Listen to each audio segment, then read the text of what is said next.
Silent Channel. Bago natin ipagpatuloy ang kwento, guys, pasupport naman, pahingi ako ng like, share at subscribe para makaabot naman ako ng 1,000 subscribers. Salamat. Kabanata 581 hanggang 590. Pagpigil ni Hong Dali. Opisyal na website ng Dali Medical Charitable Foundation. Sa sandaling inilabas ang video tungkol sa blister doll, muling pumasok ang mga donasyon. Dahil nakita ng lahat ang buong bagay. Gusto talaga ni Hong Dali na gumawa ng kawanggawa ng taos-puso. Sa katunayan, kung hindi dahil sa mga natalo mula sa 11th Cross Society na kumuha ng mga reporter doon, wala nang makakaalam tungkol sa charity ni Hong Dali sa pagkakataong ito. Bakit tayo dapat mag-alala tungkol sa isang charitable foundation na inorganisa ng gayong tao? Sa forum. Mga kapatid, wala na akong sasabihin. Nakita na ba ninyong lahat ang video ng Young Master ngayon? Buong-buo akong dedikado sa Young Master kahit papaano. Wala akong sapat na pera, ngunit maaari pa akong makakuha ng kalahating buwang sweldo. Ako sinuportahan din ako ng aking asawa at binigyan ako ng 1,000 yuan bilang tanda ng aking pagpapahalaga. Nakita ko, haha, this time charity na talaga ang tawag. Nag-donate ako ng 500 yuan. Hay nako, ang sarap ng pakiramdam ko. Masama ang pakiramdam ko sa lahat, kaya patuloy akong mag-donate ng 20 ngayon. Mga kapatid, hintayin mo ako, magdo-donate pa ako. Tingnan natin ang kabuuan pagkatapos ng donasyon kahapon. Ngayon mukhang hindi na tayo bibiguin ng Young Master. Mag-donate ulit ako ngayon. 50. Gate of Heaven, sa meeting room ng nangungunang 5 oligarko. Nagmamadaling tumakbo si Hong Wigyu ngayon, at nawala ang lahat ng saya sa likod ng mga eksena. Umupo si Wen Jinan sa sofa na may depressed na mukha, nakakatuwa talaga ang panunood ng live na video ng 11 character meeting ng Dali Charity Foundation. Medyo maikli lang ang oras, hindi pa ako tapos mag-enjoy, wala na sa ibaba. Oo, tumawa ng malakas si Sun Yuanzhou, nakakatuwa na makitang natatalo ang mga stick mula sa 11 character club. Dahil lang sa hindi nila ito gusto. Tumigil ka na sa pagsasalita ng walang kaparirikan, tingnan natin kung ano ang nangyayari sa Dali Charitable Foundation. Pakiramdam ko ay makakaipon si Dali ng hindi bababa sa 20 hanggang 30 milyon kapag nailabas na ang video, natatawang sabi ni Wen Jinan. Binuksan ang kanyang laptop, napakaganda talaga ng appeal ni Dali. Pagkatapos, nang makita niya ang opisyal na website ng Dali Charitable Foundation, natigilan siya, how much? Nang tingnan niya ang kabuuang halaga noon ay humigit kumulang 17.94 bilyon, maliit na halaga ang ginastos sa pagtulong sa maraming tao ngayon, ngunit ngayon ang kabuuang halaga ng pondo ng kawanggawa ay naging 18.16 bilyon. Sa madaling salita, sa napakaikling panahon, 76 na milyon na naman ang nalikom. Sa isang ordinaryong 4-star hotel sa Tianhai City, ang mahiwagang kabisera. Nakaupo sa sofa ang misteryosong lalaki. Pinapanood ang video ni Hong Dali na naglalaro sa screen ng computer. Hinampas niya ng malakas ang mesa, okay. Binibigyan ako ng sorpresa ng batang ito na si Hong Dali. Ang video na ito ni Hong Dali ay natural na kinunan. Walang pakitang tao tungkol dito. Ito ang mga tauhan ng 11 kabanata. Ang kanyang kulay abo na tingin ay kabaligtaran ni Hong Dali at ng iba pa. Napakabait talaga ng alibughang anak na ito. Ang pinuno ay bumantong hininga ng may kasiyahan at sinabi, Boss, talagang hindi mo siya sinira ng walang kabuluhan. Well, really. Looking at it now, come on, isa siyang mabait na tao from the bottom of his heart. Ang misteryosong lalaki ay nasa isang napakagandang mood, ito ang nagpapagaan sa aking pakiramdam. Anyway, kami ay orihinal na nagplano na maglaan ng oras upang tingnan ang mga domestic charity organization, ngunit ngayon ay tila mayroon na kami. Hindi na kailangan, hilingin lamang kay Hong Dali na siya mismo ang gumawa nito. Tama iyan. Tumango ang pinuno, nag-isip sandali, at biglang nagtanong, Boss, paano natin siya susuportahan sa bagay na ito? Simple lang.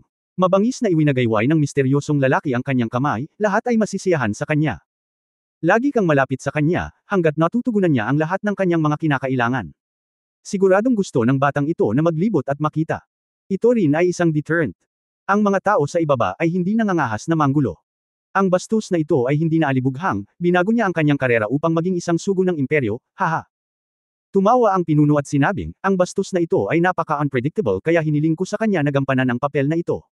Ito ay talagang mahusay. Sa mga conference room ng mga gusali ng pamahalaan sa mga pangunahing probinsya, munisipalidad at autonomous na rehiyon sa buong bansa, hindi mabilang na mga pinuno ang nagdaraos ng mga emergency meeting.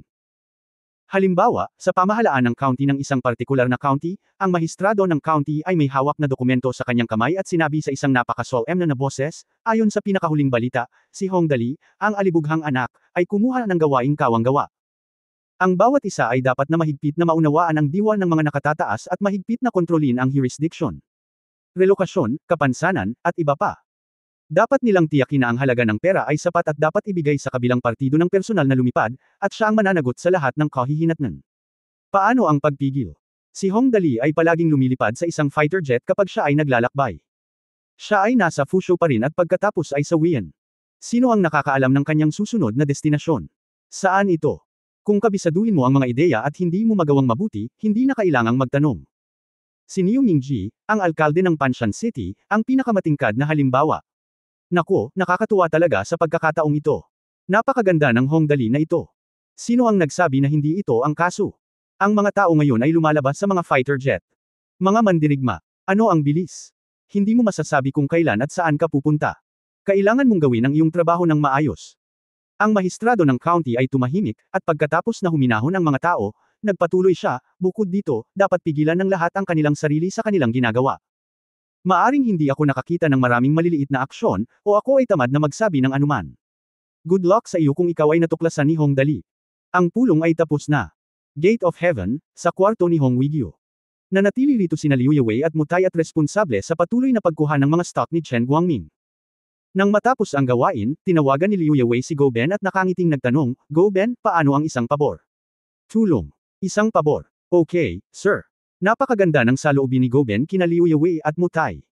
Pagkatapos ng lahat, same time na sinabi ni Hong Weigyo na ang dalawang ito ay magkapatid, at ang kanilang pakikitungo ay katulad ng sa tiyuhin ni Hong Dali. Ayan, anong nangyayari? Lumabas si Dali at naglibot-libot. Akala ko medyo kawili-wili ito.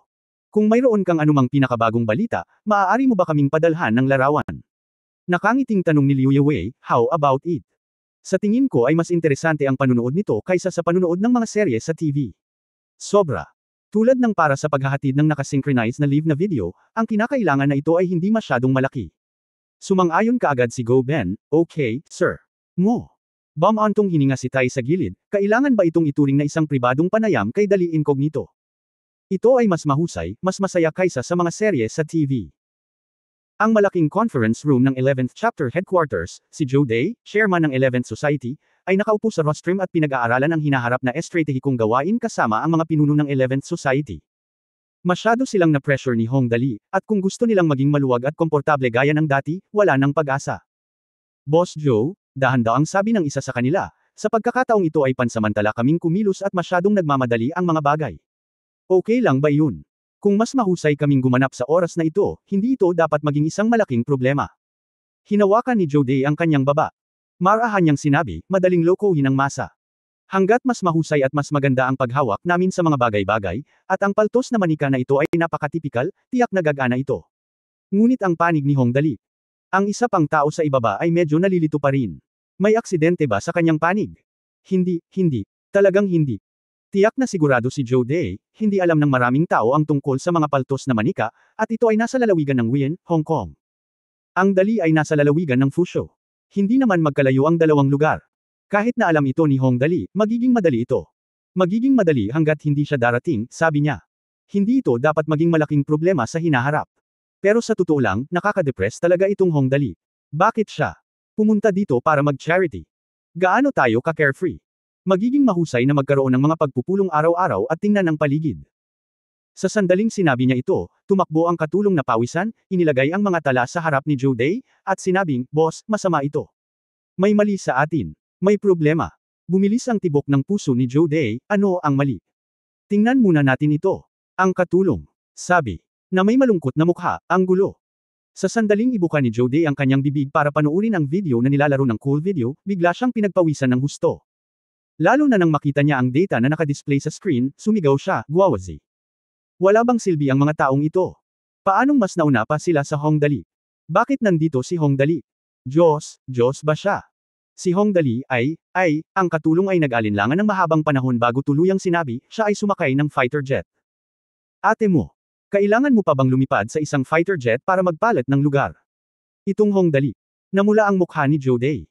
Bigla siyang tumayo, nagulat at nagalit, at sinabi, sa pagkakataong ito ay tapos na ang lahat. Nalantad na ang aming palabas.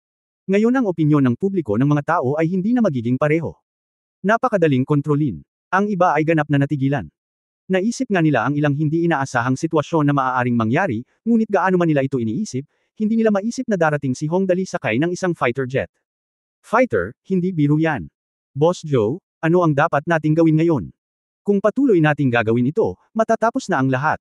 Sabi ng isang tao, nangyari na, kailangan nating humanap ng paraan para mabilis na maibalik ang ating imahe. Ang iba ay labis ding nabalisa. Oo, oo.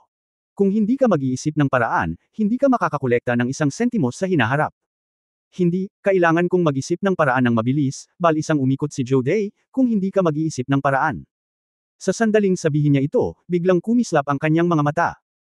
Sinabi ni Liang, siya nga pala, hindi ba nagkaroon ng lindol sa Heian Village kanina? Bagamat mas maliit ang magnitude, marami pa rin itong nawasak na bahay at nasugatan ang maraming tao. Oo, susunod. Agad na tuwang-tuwa ang lalaki at nagsabi, suportahan natin ang panig na iyon ngayon, at dapat mauna tayo kay Hongdali. Hindi. Lumiwanag ang mga mata ni Joe Day at tumawa siya, sa bilis, siguradong hindi natin may kukumpara si Hongdali. Pero nasa Weian province pa siya. Mag-press conference muna tayo.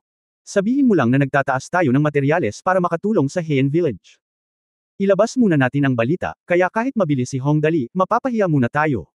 Naghiyawan ang lahat sa ibaba, oo, iyon na. Boss, napakatalino mo, handa kang sumuko. Kabanata 582 mga bagong teknolohikal na guhit. Alas 6 ng gabing iyon, nagsagawa ng press conference ang 11 Character Association. Sa pulong, si Joe Day, tagapangulo ng 11 Character Society, ay gumawa ng isang mahalagang talumpati, na nagtuturo ng ilang mga pagkukulang ng 11 Character Society. Ang kakulangan din umano ng balita noon ay dahil hindi iniwan ng 11 Character Society ang pangalan nito kapag gumagawa ng kabutihan. Siyempre, totoo na walang nakakaalam kung ito ay peke, ngunit wala sa mga taong nangangailangan ng tulong na iniulat sa internet ang nakatanggap ng tulong mula sa 11 Character Society. Well, hindi naman iyon mahalaga, hindi pa rin alam ng masa ang katotohanan.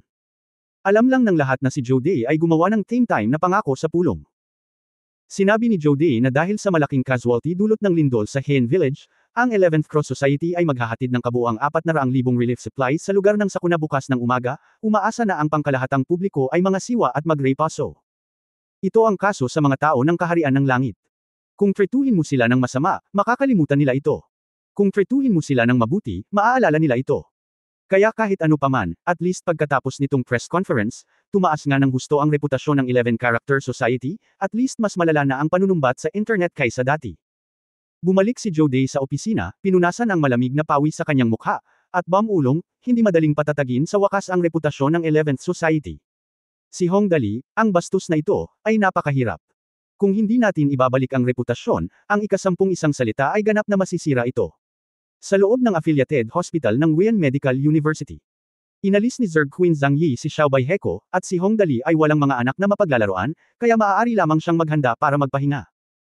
Sa kabutihang palad, ang ospital na ito ay sapat na maluwang hindi bababa sa ang espesyal na ward ay hindi pa puno, kaya maaari mong gawin ito. Young Master. Nakangiting kumatok si Ling Xiaoyi sa pinto at pumasok, naglakad papunta sa Hongdali, ulong siya, ang pinakahuling balita ay nagmula sa Capital Military Region. Ang lahat ng satellite equipment ay nailipat na sa Aereo Aircraft Carrier. Sa kasalukuyan, ang lahat ng paghahatid ay natapos na. Sinabi ito ni Ling Xiaoyi at gustong tumawa ng walang malay. Mayroong dalawang mahusay na sasakyang panghimpapawid, ang isa ay isang malaking isda at ang isa ay isang dalawang isda. Napakaganda ng mga pangalan. Sa kabutihang palad, pinangalanan ni Hongdali ang Xiaobei Heko ng disente. Kung hindi, malamang na masama ang loob ni Xiaobei kapag siya ay lumaki. Ay, mabuti naman. Biglang lumiwanag ang mga mata ni Hongdali, ang Goben no. Tatlo ba ay nasa Aereo no? Hilingin sa kanya na ilipat ang signal doon. Pinakamabuting i-connect ito ng direkta sa mobile phone. Maaari ko itong kontrolin sa kaunti lang para makatipid ito ng gulo. Ano man ang gawin ng taong ito ay palaging iligtas ang gulo. Paano ang mga tamad na nagbabago sa mundo? Nag-alinlangan si Ling Xiaoyi, hihilingin ko kay Goben no. Tatlo na gawin ang kanyang makakaya. Siya nga pala, tatawagan ko si Ferguson, na marunong kumuha ng mga babae. Medyo maganda ang computer ng lalaking ito. Hihilingin ko sa kanya na subukan ito. Anong nangyayari? Okay, Master. Lumabas si Ling Xiaoyi. Malumanay na tinulungan ni Li Nianwei si Hongdali na masahihin ang kanyang mga templo, at sinabi habang pinindot, Young Master, binili ko ang satellite, ano ang gagawin mo dito? Ang bagay na ito ay dapat isaalang-alang na madiskarteng kagamitang pangmilitar, tama ba? Ano pa ang maaari mong gawin, tingnan kung saan may mga kuting, tuta, mahihirap na bata, at iba pa. Na nangangailangan ng tulong. Sinabi ni Hongdali na hindi ito problema, magiging maginhawa para sa amin na pumunta doon. Li Nianwei. Iyon ay isang satellite ng militar, Ito ay ginagamit para dito. Anong ginagawa mo? Magpapahinga muna ako saglit. Nagpalit si Hong Dali sa komportableng posisyon at sinabing, babangon ako pagdating ni Ferguson. Nang tumahimik ang buong silid, mabilis na inalis ni Hong Dali ang Big Prodigal System sa kanyang isipan. Matapos makumplito ang paghahatid ng satellite na ito, dapat itong gumastos ng maraming pera, kaya kailangan nating makita kung ano ang magagandang bagay na maaari nating ipagpalit para dito ng mabilis. Speaking of which, mukhang matagal na akong hindi na-redeem, kaya kailangan ko talagang magmadali. System, inilabas ni Hong Dali ang Big Prodigal System at nagtanong, ilang mga attribute point ang mayroon ako ngayon. Ang sistema ay malamig at mekanikal. Isang boses ang tumunog, ang host ay kasalukuyang mayroong 284 na attribute point. Mangyaring piliin na kunin. Habang tinitingnan ang iba't ibang kolum ng system, hinawakan ni Hong Dali ang kanyang baba. Sa kasalukuyan, hindi ako nagmamadali tungkol sa mga kasanayan, o tungkol sa kaligtasan, ngunit matagal na akong hindi tumitingin sa teknolohiya. Hindi ko alam kung ano ang nasa loob nito. Palitan muna ito ng teknolohiya. Pagsusuri, mangyaring maghintay. Ibawas ang 10 puntos ng katangian upang buksan ang sangay, at pagkatapos ay magsisimulang magsuri ang system. Di nagtagal, natapos ang pagsusuri ng system at sinabing, sa kasalukuyan, maaaring ma-redeem ang blueprint, maliit na high-energy electron collider, na nangangailangan ng 500 attribute point. Karagdagang tala, ang blueprint ay maaaring i-upgrade. High-energy electron collider, mayroong isang bagay sa universo hindi mabilang na high-energy electron ang ginagamit bilang isang universal na pinagmumulan ng enerhiya sa universo. Maaaring paghiwalayin ng high-energy electron collider ang mga proton at electron ng hydrogen atoms, at pagkatapos ay pabilisin ang mga pinaghiwalay na electron sa mga electron na may mataas na enerhiya, at sa gayon ay bumubuo ng malaking enerhiya. Agad na napaluha si Hong Dali at lubos na nabigla. Enerhiya. Napakalaking enerhiya. Damn it, Waller. Ito na ang hinihintay mo. Sa bagay na ito, ang enerhiya ng aking robot ay magagarantiyahan mula ngayon. Kaya mo bang lumipad? Pagkatapos ay maaari kang tumakbo sa buong mundo ng malaya. Pumunta ka kung saan mo gusto. Ang blueprint na ito ay talagang kahanga-hanga. Siyempre, ang susi sa problema ay ang mga kinakailangang puntos ng katangian ay napakahusay din 500 puntos. Ngayon ang alibughang 10 milyon ay isang attribute point, at ang 500 puntos ay 5 bilyon. Kahit na alisin mo ang kasalukuyang 274 na puntos, kinakailangan ng 10 puntos upang mabuksan ang sangay ng teknolohiya, kailangan mo pa rin ng 226 na puntos, na 2.26 bilyon. Damn, it's not a small number. Buti na lang, may pera kami. Alibughang. Dapat gumastos ng pera. Mapagpasyang alibughang. Kapag napalitan ang drawing na ito, ang bawat kamag-anak at kaibigan natin ay magkakaroon ng Roboman St. Cloth. Pupunta ako ngayon sa Antarctic para makakita ng mga penguin, at bukas pupunta ako sa North Pole para makakita ng mga polar bear. Kinabukasan ay pupunta tayo sa ilalim ng karagatang Pasipiko para makipaglaro sa mga isda. Wahahahaha. Ang iniisip ko pa lang ay nasa sabik na ako. Dahil dito, nakangiti si Hong Dali nang bigla siyang sandutin sa braso, at ang boses ni Ferguson ay tumunog, "Young Master Dali, ano ang tinatawanan mo? Nabalitaan ko na nabili na ang satellite. Maaari ko bang subukan?" Nako, wala lang. Pinunasan ni Hong Dali ang laway sa gilid ng kanyang bibig at umupo, nakangiti, "Nandito ka ba? Mangyaring makipag-ugnayan sa gobyerno. Tatlo at tingnan kung maaari tayong kumonekta sa satellite dito. Humanap tayo ng magandang lugar upang lumabas at gumastos ng pera. Go! Okay." Matapos marinig ito, labis na nasasabik si Lucifer. Sa totoo lang, bilang isang purong hacker o tako na may IQ na higit sa 180, pangarap ni Lucifer na makakuha ng satellite na paglaruan. Ngunit ang problema ay, ang bagay na ito ay talagang hindi madaling makuha. Siya ay ikinulong sa maliit na silid na iyon sa Hexagon Building sa Estados Unidos. Hayaan mo na lang ang paglalaro ng satellite, buti sana kung makakonect siya. Sa hindi inaasahang pagkakataon, pagkalabas ng Estados Unidos, nakakuha si Hong Dali ng satellite para paglaruan, na labis na ikinatuwa niya. Direktang buksan ang tala at makipag-ugnayan kay gobyerno. 3. Di nagtagal, dumating ang isang pansamantalang satellite application mula sa gobyerno. 3 maraming function ang hindi available sa pagmamadali, ngunit hindi ito pinansin ni Hong Dali, nakikita niya ito. Hanggat ito ay isang bagay sa lupa, hindi niya planong gamitin ang satellite na ito para sa anumang malalaking bagay. Ito ay tungkol sa mga puntos ng katangian, mga kasama. Sa oras na ito, narinig ng lahat ang balita at nagtipon-tipon. Binuksan ni Lucifer ang satellite application, at hindi nagtagal, isang napakagandang mapa ang ipinakita sa screen ng Note. Ang mapa na ito ay hindi isang naprosesong larawan tulad ng mga nasa internet, ngunit isang real-time na mapa na kinunan ng satellite. Gumagalaw pa rin ang mga ulap, napakaganda nito. Wow! Sumigaw si Tang Moxon, "Dali, ito ay maganda. Kailangan iyan." Nakangiting tumango si Hong Dali, "Para mas ando ang mga babae, tingnan muna natin ang Tianjin City. Iyan ang base ko. Tingnan natin. Kumusta na ang sci-fi city ko? Okay, walang problema. Agad na sinimula ni Luzixi na ayusin ang sukat at posisyon ng satellite image, at hindi nagtagal ay natagpuan ang sci-fi city sa labas ng Tianjin Mountain. Nang makita ang kasalukuyang hitsura ng science fiction city na ipinapakita sa screen, maging si Hongdali ay medyo natigilan. Ang lungsod ng science fiction ngayon ay natatakpan ng hindi mabilang na mga gusali, kabilang ang mga lugar ng tirahan, mga shopping mall, mga gusali ng pamahalaan, makinis na mga kalsada, at mga paliparan ng sunod-sunod. Kung titingnan mo lamang ang hitsura, hindi bababa sa mas advanced sila sa teknolohiya kaysa sa ibang mga lugar sa mundo. 100 taon. Lalo na ang DeLorean Technology Tower sa gitna ng bagong lansiyang. Tila halos 50 metro ang itinayo nito, syempre, ito ang frame. Pagkatapos ng lahat, ang bagay na ito ay napakalaki na aabutin ng hindi bababa sa ilang taon upang mabuo ang lahat ng ito. At ang mga tuktok ng mga gusaling ito ay pawang mga solar na baterya.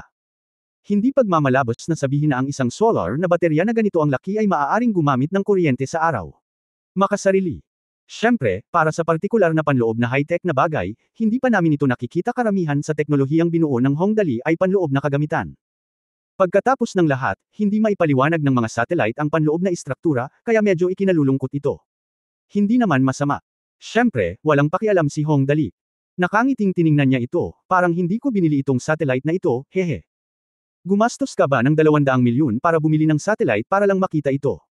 Matapos manood ng ilang sandali, huminga si Hongdali, Xiaoyi, mayroon bang magandang lugar na dapat puntahan? Gusto kong gumastos ng pera. Gusto kong gumastos ng pera. May satellite na ngayon, kaya hanapin mo ito mas convenient, hehe. Talagang meron, tumingin si Ling Xiaoyi sa kanyang telepono, ngunit medyo mahirap ang kanyang ekspresyon. Ang mga tao mula sa 11th World Society ay nagsabi na gusto nilang pumunta doon, kaya't muli tayong pumunta doon, hindi ba? Ang kahulugan ng 11-character meeting ay napakalinaw. Sabi namin gagawa kami ng charity. Naitakda na ang layunin, kaya huwag subukang nakawin ito sa amin. Ngunit ang tanong ay sino ang pinapahalagahan ni Hongdali? Siyempre ang sagot ng lalaki, hindi sila. Gaya ng sinabi ko, ang charity ay walang partikular na pagkakasunod-sunod. Sumasang-ayon ako dito, kaya pumunta tayo sa ating. Gumamit muna ng satellite para tingnan kung kumusta ang lugar na ito. Ling Xiaoyi, Tang Moxon, Li Nianwei, Lucifer. Ang sampal na ito sa mukha ay isang stroke ng henyo. Kabanata 583, Pribadong panayam ni Dali. Kung hindi, ito ay maginhawang magkaroon ng mga satellite. Mabilis naming nahanap ang lugar. Sa paghusga mula sa mga imahe na ipinadala ng mga satellite, ito ay isang maliit na nayon na napapalibutan ng mga bundok at ilog, na matatagpuan sa Nanhei Province, na katabi ng Wian Province. Hindi kalakihan ng nayon, ngunit mukhang sira-sira ang mga bahay, at marami ang gumuho. Ang buong eksena ay medyo tragic. Direktang ginawa ni Hongdali ang desisyon, bueno, iyon lang, tingnan natin bukas ng umaga. Okay, Dali, sasakay ba tayo ng fighter jet? Pagkatapos lumipad sa isang fighter jet minsan, nakaramdam ng kasiyahan si Tang Moxon. Bueno, sasakay tayo ng fighter jet, ngunit kailangan nating baguhin ang mga bagay sa oras na ito pagdating natin doon. Tumingin si Hongdali sa paligid at nakitang nandoon sina Li Nianwei, Tang Moxon, Jiu the Dogleg at ang pick-up guy. Iginala ng lalaki ang kanyang mga mata at biglang ngumiti, paano kung mayroon tayong pribadong panayam kay Dali Incognito sa pagkakataong ito? Tiyak na napaka-interesante. Ha! Nagulat si Tang Moxon, isang pribadong panayam kay Dali Incognito. Anong uri ng pribadong panayam? Sa totoo lang, curious talaga si Tang Moxon. Ang susi ay palaging puno ng mga ideya si Hongdali, at mukhang kawili-wili ang pribadong panayam na ito. Matapos tipunin ang lahat, tumawa si Hongdali at sinabing, lahat tayo ay ganito. Ganito.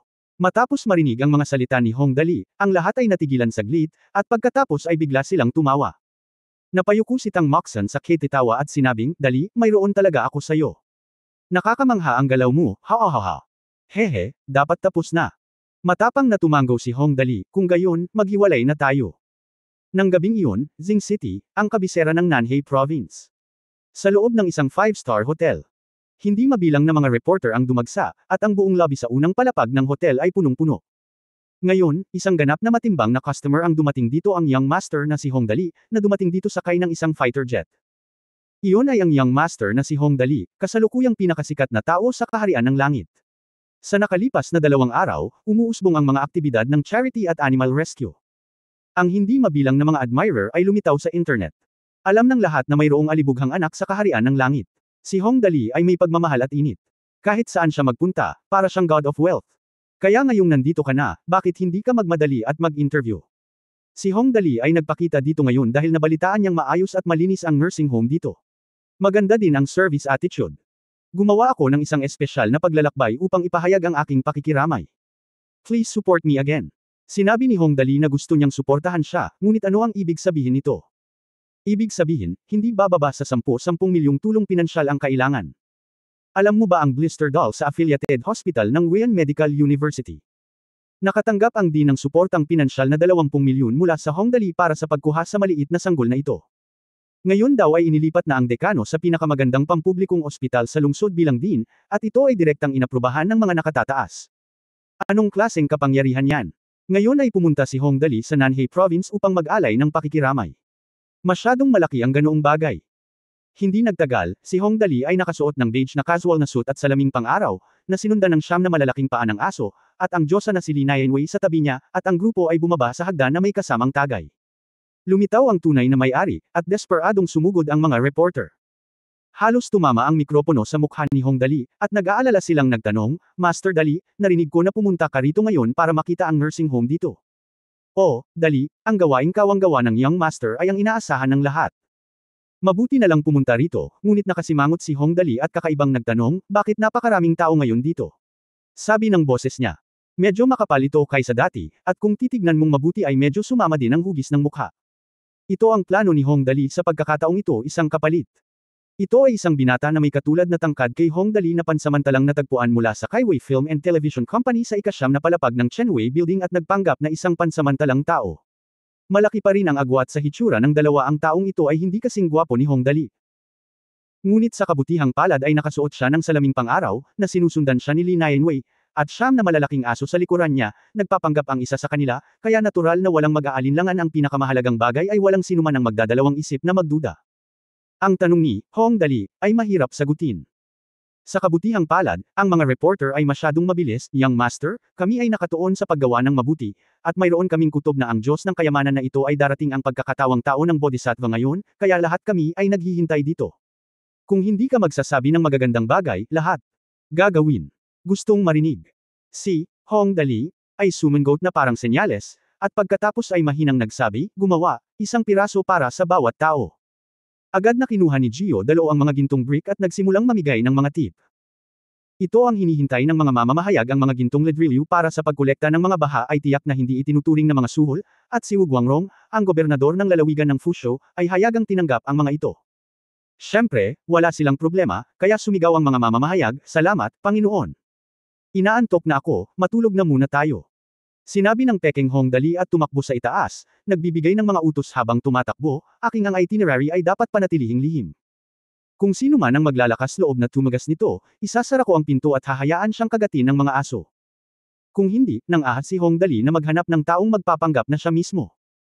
Napakasimpleng magpanggap na siya mismo, ang unang hakbang ay magkaroon ng katulad na hitsura at figure, at ang pangalawang hakbang ay sumunod sa tabi niya si Li Nianwei. Ang ikatlong hakbang ay upang gantimpalaan ang mga tao ng mga gintong brick. Ang ika-4 na hakbang ay ang matulog kapag pagod. Ito ay ganap na perpekto, totoo ba ito? Kaya't noong gabing iyon, ang balita ng paglitaw ni Hong Dali sa lalawigan ng Nanhei ay kumalat na parang apoy. Hindi nagtagal, nalaman ito ng lahat ng pinuno ng buong lalawigan at lungsod. Hindi nagtagal, ang bayan ng Heian ay nasa conference room ng pamahalaang bayan. Nagsagawa ng pansamantalang emergency meeting si Mayor Xu Dezi, at lahat ng mga pangunahing pinuno ng kanyang paksayon sa bayan ng Heian ay naruroon. Matapos magtipon ang lahat, gumawa si Mayor Xu Dezi ng mahahalagang tagubilin at pagsasaayos, talagang dumating na si Hong Dali sa ating Nanhei Province. Sa kabutihang palad, sa pagkakataong ito ay pumunta kami sa Jing City, ang kabisera ng probinsya, at sinabing bibisita siya sa isang nursing home. Nang mabalitaan nilang dumating na talaga si Hong Dali sa Nanhei Province, nagulat ang mga opisyal sa ibaba. Nang mabalitaan nilang bibisita si Hong Dali sa isang nursing home sa Jiuzhing City, nagsimula silang mag-usap. Nakahinga siya ng maluwag, at ang grupo ng mga taong malapit sa isa't isa ay nagsimulang mag-usap. Oh, ang munting alibughang anak na ito ay dumating dito, talagang natakot ako hanggang sa mamatay. Oo, buti na lang at hindi siya pumunta sa lugar natin, kung hindi ay nakakatakot ang araw na ito. Hindi magiging madali. Hey, Lao Ji, can you relax this time? Sinasabi ko lang kung paano. Mga malas. Upang magkaroon tayo ng isang tulad ni Hong Dali na target tayo. Magpadala ng mensahe, kung hindi, malamang napatayin tayo ni Hong Dali dito. Totoo. 11 characters ang nagsabi na ililigtas niya ang Heian Village. Kahit gaano pa kakapal ang balat ni Hongdali, siguradong mahihiya siyang kumuha ng kredito mula sa iba, di ba? Haha, pwede. This is the best. This is the best. Ahem ubo.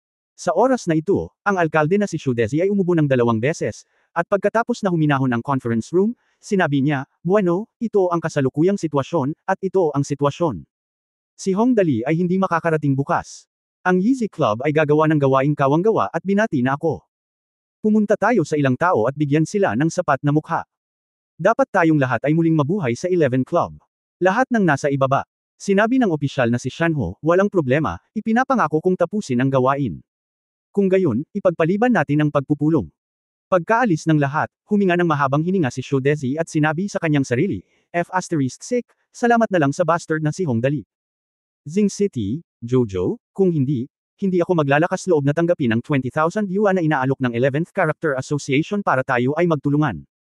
Kung hindi, magugustuhan ito ng ilang tao, at kapuputan ito ng ilang tao. Itinuturing ng mga karaniwang tao ang Hongdali bilang kanilang kayamanan. Pero hindi iniisip ng mga opisyal na ito maghapon kang gumagala, bakit ako makikigulo? Heian Village. Ang Heian Village ay kabilang sa Anyang Town, Nanhei Province. Ito ay isang nayon na ngayon lang nakaranas ng lindol. Kung ikukumpara sa maunlad na mga lugar, ang lugar na ito ay atresado at malayo, napapaligiran ng mga bundok sa 3 panig, at ang mga kalsada ay mahirap lakarin. Tungkol naman sa lindol, hindi naman masyadong mataas ang magnitude, mga 4.5. Gayunpaman, dahil hindi masyadong matibay ang mga bahay sa nayon, marami pa rin itong nabagsakan, na ikinasugat ng maraming taga-nayon. Ito na dapat ang oras para muling magtayo pagkatapos ng sakuna, ngunit sa oras na ito, ang Heian Village ay nasa isang estado ng depresyon. Walang sigla sa lahat para sa muling pagtatayo ng isang lugar na sinalanta ng sakuna. Sa halip, ito ay walang buhay at walang anumang paggalaw. 500 hanggang 600 tao ang nagtipon-tipon sa palaruan ng elementarya kung saan gumuho ang mga silid-aralan sa silangang dulo ng nayon, at ganap na madilim. May mga dimly lights na dekoryente sa paligid, at may humigit kumulang 30 o 40 gangster na nakatayo sa isang tabi na nakahalukip-kap, ang kanilang mga poster at ekspresyon ay malinaw na nagpapahiwatig na sila ay hindi mabuting tao. Sa harap mismo ng karamihan, nakaupo ang isang nasa katanghaliang gulang na matabang lalaki na may matabang ulo at manipis na buhok. Si Wang Ziggy, ang pinuno ng Heian Village, ang nagtuturo sa lahat. Makinig kayong lahat sa akin. Malakas na sigaw ng medyo may edad na matabang lalaki. Sinabi, bukas, ang mga tao mula sa 11 kabanata ay pupunta sa aming nayon upang gumawa ng gawaing kawanggawa, at ang lahat ay nagpapanggap na miserable at miserable. Nagpapanggap na katulad ko, bibigyan kita ng 50 yuan na subsidy sa pagbalik ko.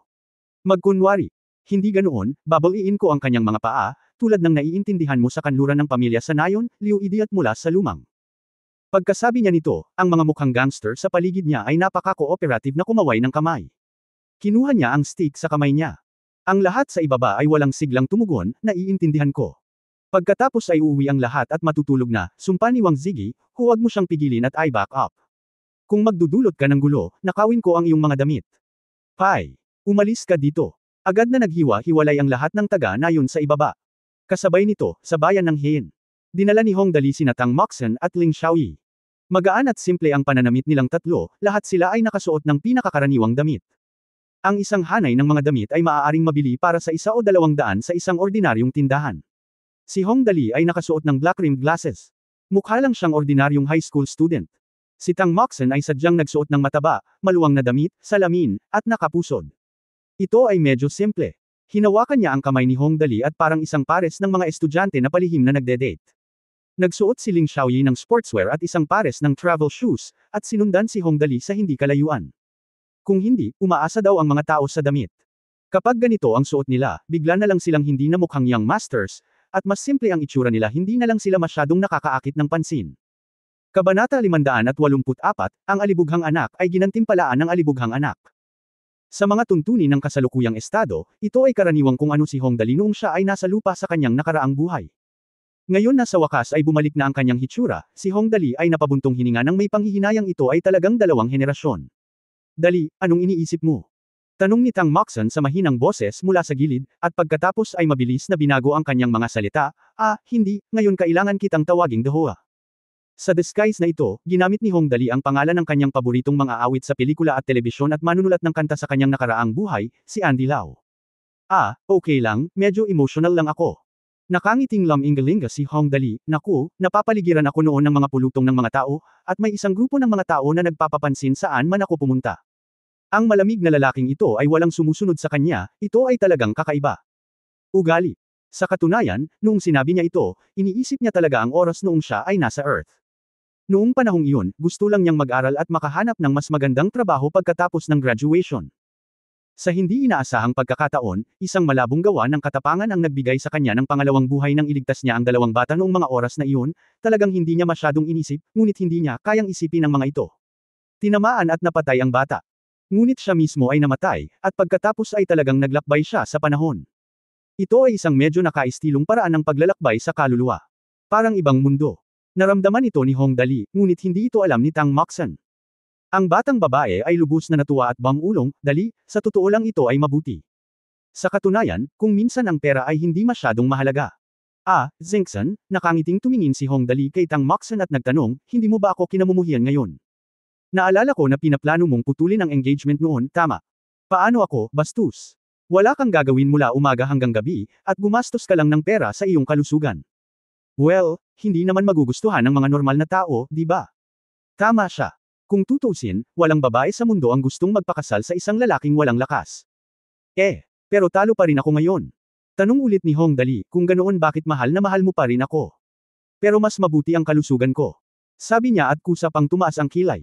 Gusto ka ni ganito at ganoon. Namula agad ang mukha ni Tang Moxon. Siya. Tinanggal ang kamay ni Hong Dali at galit na sinabi, gusto ito ng dyablo. Sabi niya at inilayo ang ulo sa mukha ni Hong Dali. Talaga. Tiningnan ni Hong Dali ang kanyang mga sinabi at mukhang hindi masyadong galit. Aha! Ba! Sabi ni Tang Moxon. Nagplano siya na huwag nang makipag-usap kay Hong Dali, pero tumawa muna siya, actually, hindi ko alam. Anyway, iniisip ko lang na bagamat aliberga ka, maganda ang ugali mo. Marunong kang magmalasakit sa iba. Tulad ng ilang tanga na mayamang pangalawang henerasyon na humihila ng 2,500,000 hanggang 80,000 yuan na parang sa kanya sa buong mundo. Kung gayon, Zengson, muling tanong ni Hong Dali, paano kung bigla akong magbago isang araw? Ako ay walang pera at walang kwenta, gusto mo pa rin ba ako? Kung totoo iyan, ngumiti si Tang Moxon, ang kanyang mga mata ay nagiging crescent moon, na mas maganda kaysa sa buwan sa kalangitan, kung gayon wala akong ibang pagpipilian kundi ang magpakasal sa isang inahing manok. Kung gusto mong maging pulubi, kailangan kong maging pulubi. Nagtanong si Hong Dali, talaga? Tumango si Tang Moxon, syempre. Nang marinig ito ni Hong Dali, bigla siyang humagalpak ng tawa, hinayla si Tang Moxon at tumakbo, kung ganoon, magpanggap tayo na pulubi, ha! Sa isang maliit na eskinita. Ikaw, anong gagawin mo? Napaatras ang isang pulubi, ako, wala akong pera. Wala talaga akong pera. Humalaklak si Hong Dali, sumisigaw ka, at walang magliligtas sa iyo kahit nabali ang iyong lalamunan. Ang iyong, ikaw, anong gagawin mo? Ang pulubi ay tuluyang bumagsak, talagang pulubi ako, wala talaga. May pera ako, at ito ang 10 yuan at 80 sentimos na makukuha ko ngayon. Ibibigay ko sa iyo ang buong pera, at ipaubaya sa akin para bumili ng steamed bun. Sa oras na ito, humakbang si Ling Xiaoyi at bamantong hininga, habarin mo ang iyong damit. Bilasan mo. Paano ang mga mancha ng tinta? Nagsalita si Xiaoyi, at talagang nagningning ang mga mata ng pulubi, at ngumiti siya ng husto, hoy, ang kagandahan ay napakaaktibo. Bang! Bang! Bang! Huwag mo akong sampilan sa mukha. Makalipas ang 5 minuto, si Hong Dali ay nakasuot ng damit ng pulubi. Tumingin siya sa taas baba at tumawa ng malakas, haha, mas madali na sa pagkakataong ito. Wala nang makakakilala sa akin. Private visit incognito ang tawag dito, haha. Tinakpan ni Tang Moxon ang kanyang mukha sa gilid. Hinawakan ang ilong, napakarumi. Nagsasagawa ba tayo ng pribadong pagbisita o nagpapanggap na pulubi? Tingnan mo ang amoy sa iyong katawan. Hoy, kakaibang sabi ni Hong Dali, hindi ba't sinabi mo na kung ako ay isang pulubi, ikaw ay isang pulubi na babae? Siyempre, pinulupot ni Tang Moxon ang kanyang mga labi, pero hindi ako magsusuot ng damit ng ibang tao. Sabi ng batang babae at tumakbo palabas. Pagkaraan ng ilang sandali, bumili siya ng 2 set ng mas ordinaryong damit at tumakbo pabalik. Tumakbo si Hong Dali, sumama ka sa akin Dali, darating din si Ate Xiaoyi. Sabi nilang tatlo at tumakbo sa isang desyerto na eskinita. Pagdating nila sa dulo ng field, kinuha ni Tang Moxon si Ling Xiaoyi para magpalit ng damit. Kakaibang sinabi ni Hong Dali, misteryoso, ano ang ginagawa mo? Ngunit sa pagkakataong ito ay hindi na siya naghintay ng matagal. Pagkaraan ng ilang sandali, lumabas sina Tang Moxon at Ling Xiaoyi. Dahil dito, natigilan si Hong Dali nang makita niya ito, you guys natigilan siya sandali, at saka tumawa, siya ay talagang pulubi, hahaha. Sa oras na ito, si Tang Moxon ay nakasuot ng halatang damit sa kalye, at ang kanyang mga braso at manggas ay marumi at punit-punit. Bulok na, nababalot ng alikabok ang buhok, naging kulay abo ang orihinal na fair little face, at pati ang dibdib ay gusot, paano pa siya magmumukhang kaunting kagandahan. Si Ling Xiaoyi ay ganoon din. Sabay tumayo silang tatlo. Maliban kina Tang Moxon at Ling Xiaoyi, na walang amoy, ang iba ay hindi gaanong naiiba sa Hong Dali. Ginagarantiya ko na walang makakakilala sa kanila. Hehe, paano si Dali? Sinabi ni Tang Moxon ng may kasiyahan, hindi dapat maging problema kung magpapanggap tayong pulubi sa pagkakataong ito, tama ba? Walang problema. Talagang walang problema. Tumawa si Hong Dali at sinabing, mga bastos kayo, tara na. Kaya't ang tatlong maliliit na pulubi ay pumunta sa direksyon ng Heian Village sa palihim na paraan. Ngunit ang Heian Village na ito ay halos 20 milya ang layo mula sa Heian Town, kaya kung paano makarating doon ay naging isang malaking problema.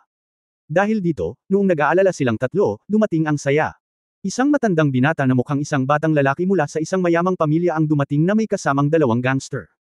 Nang makita nila ang disgrasya na si Hong Dali at ang iba pa, agad silang huminto at tumalikod upang tumingin ng casual. Sabi, kawawa. Gantimpala. Kaya't ang 2 bastos ay humakbang pasulong at binigyan ang bawat isa kay Hong Dali at ang iba pa ng 50 yuan, kami, Master An, ay nagbigay ng gantimpala sa iyo. Kunin mo ito at bumili ng pagkain, pagkatapos na gantimpalaan ng pinakamatandang young master ang pera, tumalikod siya at umalis. Habang naglalakad siya, buong pagmamalaki niyang sinabi, oh, hindi ako nawala ng kapalaran ngayon. Hindi ako komportable sa lahat. Hong Dali, Tang Moxon, Ling Xiaoyi. Nang makita kung gaano karaming tao ang aalis, sinabi ni Hong Dali. Malakas na sinabi ni Dali, nananatili ang mga bayani, hindi alam kung ano ang itatawag sa akin. Hindi mo kailangang magpasalamat sa akin. Malamig na umiling ang panganay na young master, ang mga young master ay hindi nag-iiwan ng mga pangalan kapag gumagawa ng mabubuting gawa. Mga bastardo, tayo ay. Pumunta ka. Umalis ka na. Hong Dali, Tang Moxon, Ling Xiaoyi. Nang hindi na makita ang likod ng young master, umupo si Tang Moxon sa lupa na mingiti, binitukan ang lupa habang tumatawa, at sinabing, hahaha, napatawa talaga ako nito. Ang numero 1 aliberga sa mundo ay ginantimpalaan ng isang maliit na aliberga. Nakakatuwa, ha. Walang tigil din ang pagtawa ni Ling Xiaoyi. Kung sasabihin ko ito ngayon, siguradong malalaglag ang pangako. Masiglang tumayo si Hong Dali, hindi na ito buhay na bagay. May pumalit na talaga sa karera ko. Bagamat hindi kapos sa pera si Hong Dali, ginaisang siya ng young master na ito na si An kaya ng pera kahit gaano kahirap, sumakay tayo ng taxi. Kaya may nakita akong 3 maliliit na pulubi na pumara ng taxi sa gilid ng kalsada. Go, wala akong pera para sa iyo. Sa mga araw na ito, lahat ng pulubi ay gustong sumakay ng taxi. May balak ka bang magnakaw? Tapos tintihin mo ako. Pero tinawagan talaga ang pulis. Matapos huminto ng kalahating oras, hindi pa rin niya may hinto ang sasakyan. Sa dulo, nang hilingin ni Hong Dali kay Ling Xiaoyi na kumuha ng kotse, sa wakas ay pinahinto ng isang matapang na driver ang kotse, hindi nakakagulat na ang driver ay napakatapang. Kung titingnan ang kanyang taas na 1.9 metro at ang kanyang timbang sa katawan na halos 200 pounds, tiyak na siya lamang ang maaaring magnakaw ng mga tao, at walang dahilan para siya ay pagnakawan. Bakit? Gusto mong sumakay? Saan ka pupunta?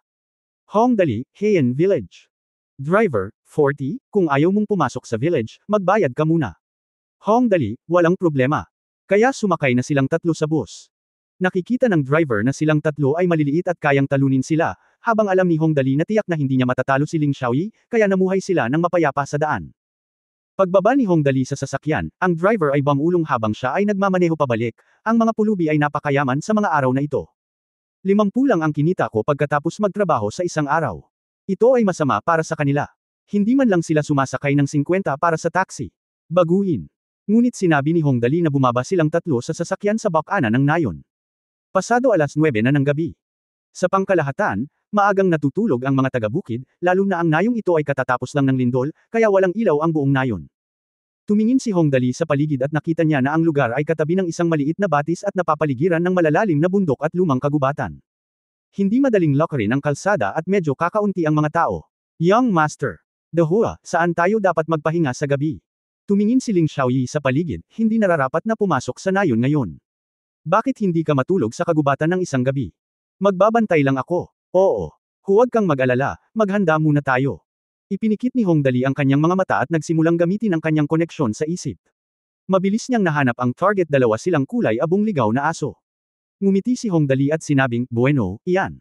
Kayong dalawa, halika at magdala ng kaunlaran.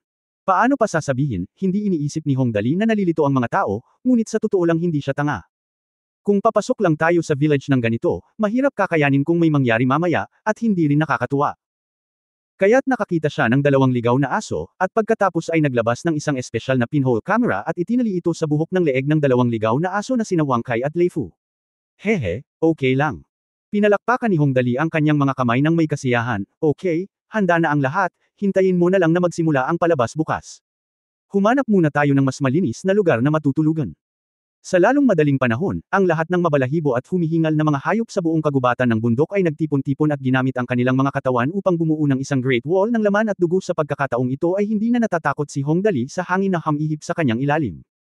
Kabanata 585, pati ang mga ligaw na aso ay naantig. Maaga kinaumagahan. Kinuha ng Peking Hong Dali sina Li Nianwei at Jiu de Dogleg, bumangon ng maaga, nag-make-up, at pagkatapos ay lumabas at bumaba sa nursing home sa Dangcheng District, Zhouzhou City. Mainit silang tinanggap sa daan. Sumunod sa likuran nila ang mga reporter na may dalang mahahabang baril at maiikling kanyan, at personal silang binati ng alkalde ng Zhouzhou City. Napakalaki ng sukat ng eksena, at halos kapareho ito ng pagkakabuo sa lupa nang pumunta si Qianlong sa timog ng ilog Yangtze. Sa panahon ng proseso ng inspection, ang alkalde ng Zhengzhou City ay nagbigay ng buong paninindigan at nagpahayag ng buong suporta para sa gawaing kawanggawa ng Hong Dali. Sinabi rin niya na ang lahat ng mga nursing home sa lungsod ay dapat gawing puno ng pag-ibig at kagandahan, at ganap na hindi binaygo nito ang inang bayan. Pagkatapos ng inspection, ikinaway ng Peking Hong Dali ang kanyang kamay at nag-donate ng isa pang 10 milyong yuan. Sunod-sunod na kumuha ng litrato ang mga reporter at nag-iwan ng mahalagang eksena. Sa larawan, si Hong Dali ay napakabait at masaya sa mga matatanda sa nursing home. Siya ay matatawag na modelo ng kawanggawa. At sa kabilang banda, Heian Village. Ang alkalde ng bayan ng Heian at isang malaking grupo ng mga opisyal, gayon din si Wang Zigi, ang alkalde ng Heian Village, ay maagang naghihintay sa pasukan ng Heian Village. May humigit kumulang 100 sasakyan na nakaparada sa paligid, kabilang ang Fengtian sedan ni Yishui, lahat ay itim. Parang gangster trip. Ang isang malaking grupo ng mga reporter ay nagtipon sa kanilang paligid, lahat ay nakabuka ang kanilang mga leeg, naghihintay sa mga tao mula sa 11th Society na mahulog mula sa langit. Sa likod ng lahat ay isang malaking grupo ng mga taga-nayon. Bawat isa sa mga taga-nayong ito ay magulo, payat, at marumi, kabaligtaran ng mga pinuno sa harapan. Naghintay sandali si Mayor Xu Dezi, at biglang tumunog ang kanyang cellphone. Mabilis siyang naglakad patungo sa isang lugar kung saan walang tao at nagtanong sa mahinang boses, paano na? Nasa nursing home ngayon si Hong Dali. Oops, okay, gamaan ang pakiramdam ko sa pagkakataong ito, hahaha, gawin mo ang lahat, mabuti para sa iyo na bumalik. Oh, itong Hong Dali ay nasa Jing City, Zhouzhou, na halos 200 kilometro ang layo mula rito. Kahit pumunta ka dito ngayon. Huli na iyon. At saka, dahil natapos na ng 11-character meeting ang charity work nito, mahihiyang bumalik si Hong Dali, di ba? Bumalik siya kay Wang Zigi, at tumabi silang dalawa. Ngumiti si Xu Dezi at nagsabi, naku, hindi dumating si Hong Dali. Makakatiyak ka sa pagkakataong ito. Si Wang Zigi ay mukhang tuwang-tuwa din. Kapag sinabi ito ni Xu Dezi, dapat walang problema, okay, kung gayon walang problema. Pagkatapos Mayor Xu, ikaw ay magiging 6 at ako ay magiging 4, paano ang tungkol sa iyo? Nag-ayos na ako dito. Ako ay magiging 7 at ikaw ay magiging 3. Tumiki si Xu Dezi, ang ika-11 kabanata ay gumagawa ng kawanggawa sa pagkakataong ito, at mayroong maraming mga benepisyo. Nagbabahagi ka ng 40% na sobra-sobra. 2 beses na kumaibot ang mukha ni Wang Zigi, at sa wakas ay tumango na may mga ngiping nagngangalit, 73 is 73. Sabi niya. Pagkasabi niya nun, naglakad na siya pabalik.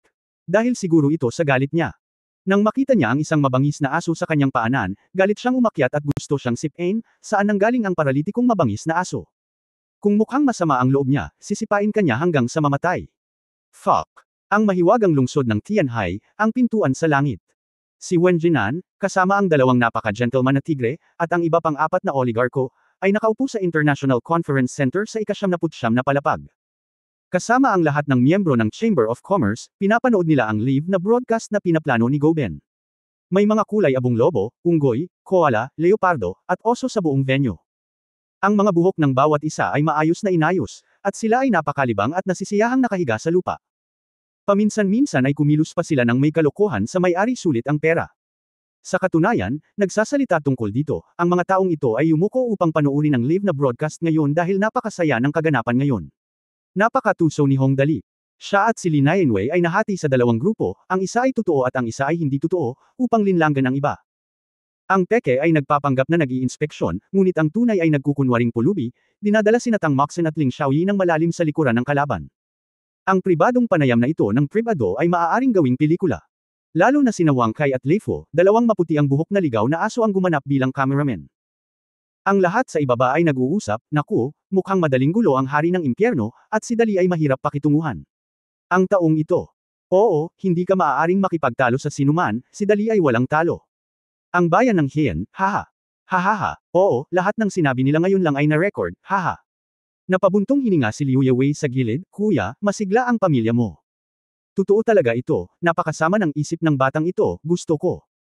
Pagkatapos ay kumandat si Mutai, siya ay umaakit ng atensyon ng mga tao mula sa Chamber of Commerce, at gusto niya lang na ayusin natin ang mga gawain ni Wei Xin, at hintayin siyang matapos ang kanyang pagganap dito. I guess Wei Xin na nagawa na ang lahat, hehe. Ngumiti si Hong Wigyu at tumango, sinabi sa mahinang boses, low-key, low-key.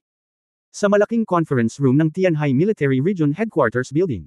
Mayroong projection ng Goben sa Chamber of Commerce, at mayroon ding live na footage na broadcast ng live dito. Natigilan ang lahat ng pinuno ng militar sa ibaba, halos bumagsak ang kanilang mga mata sa sahig, napakabait kong bata, ang bastos na ito na si Hong Dali ay napakahusay, siya ay walang talo. Kaya ng napakamahal na lente, nakuha ko. Ha, oo, ang saya naman this time. Heian Village. Ang punong nayo na si Wang Zigi ay nagsasabi sa alkalde na si Shu Dezi at sa iba patungkol sa sitwasyon ng sakuna sa disenteng paraan, Mr. Shu, ang aming nayon ay talagang dumanas ng malaking sakuna. Tingnan mo ang mga bahay na ito, gumuho na sila. Ngayon ang mga taga-nayon ay halos nauubusan na ng tirahan. Oo, ang mga taong ito mula sa 11 Character Society ay talagang katulad ng mga Guansatva na body sa panahon. Oo, talaga, tumango si Shu Dezi na may kasiyahan. Tumanggaw siya at nagpahayag ng mataas na antas ng paninindigan sa pagganap ni Wang Zigi, huwag mag-alala, ang ika-11 symposium ay tiyak na magdadala ng maraming supply. Pagdating ng oras, maaari mong ipamahagi ang mga ito sa mga taga-nayon para sa tulong. Sigurado, tiyak. Ang pag-uusap ng dalawa ay umaakit sa mga nakapaligid na reporter. Nagtipon-tipon ang mga mamamahayag at nagtanong, Mayor Shu, Punong Wang, ang nayon na ito ay mukhang miserable ngayon. Walang mga supply na inilaan noon. May ganyan. Oo, hindi naman natin hahayaang magutom at mag-freeze ng ganito ang mga taga-nayon, di ba? Lahat, tumahimik, tumahimik. Hindi natarante si Mayor Shu nang nahaharap sa ganoong problema. Mukha siyang kalmado at sinabi, sa totoo lang, ang problemang ito ay hindi dahil hindi ito kayang lutasin ng ating bayan, kundi ang kalsada sa bundok ay napakahirap lakarin.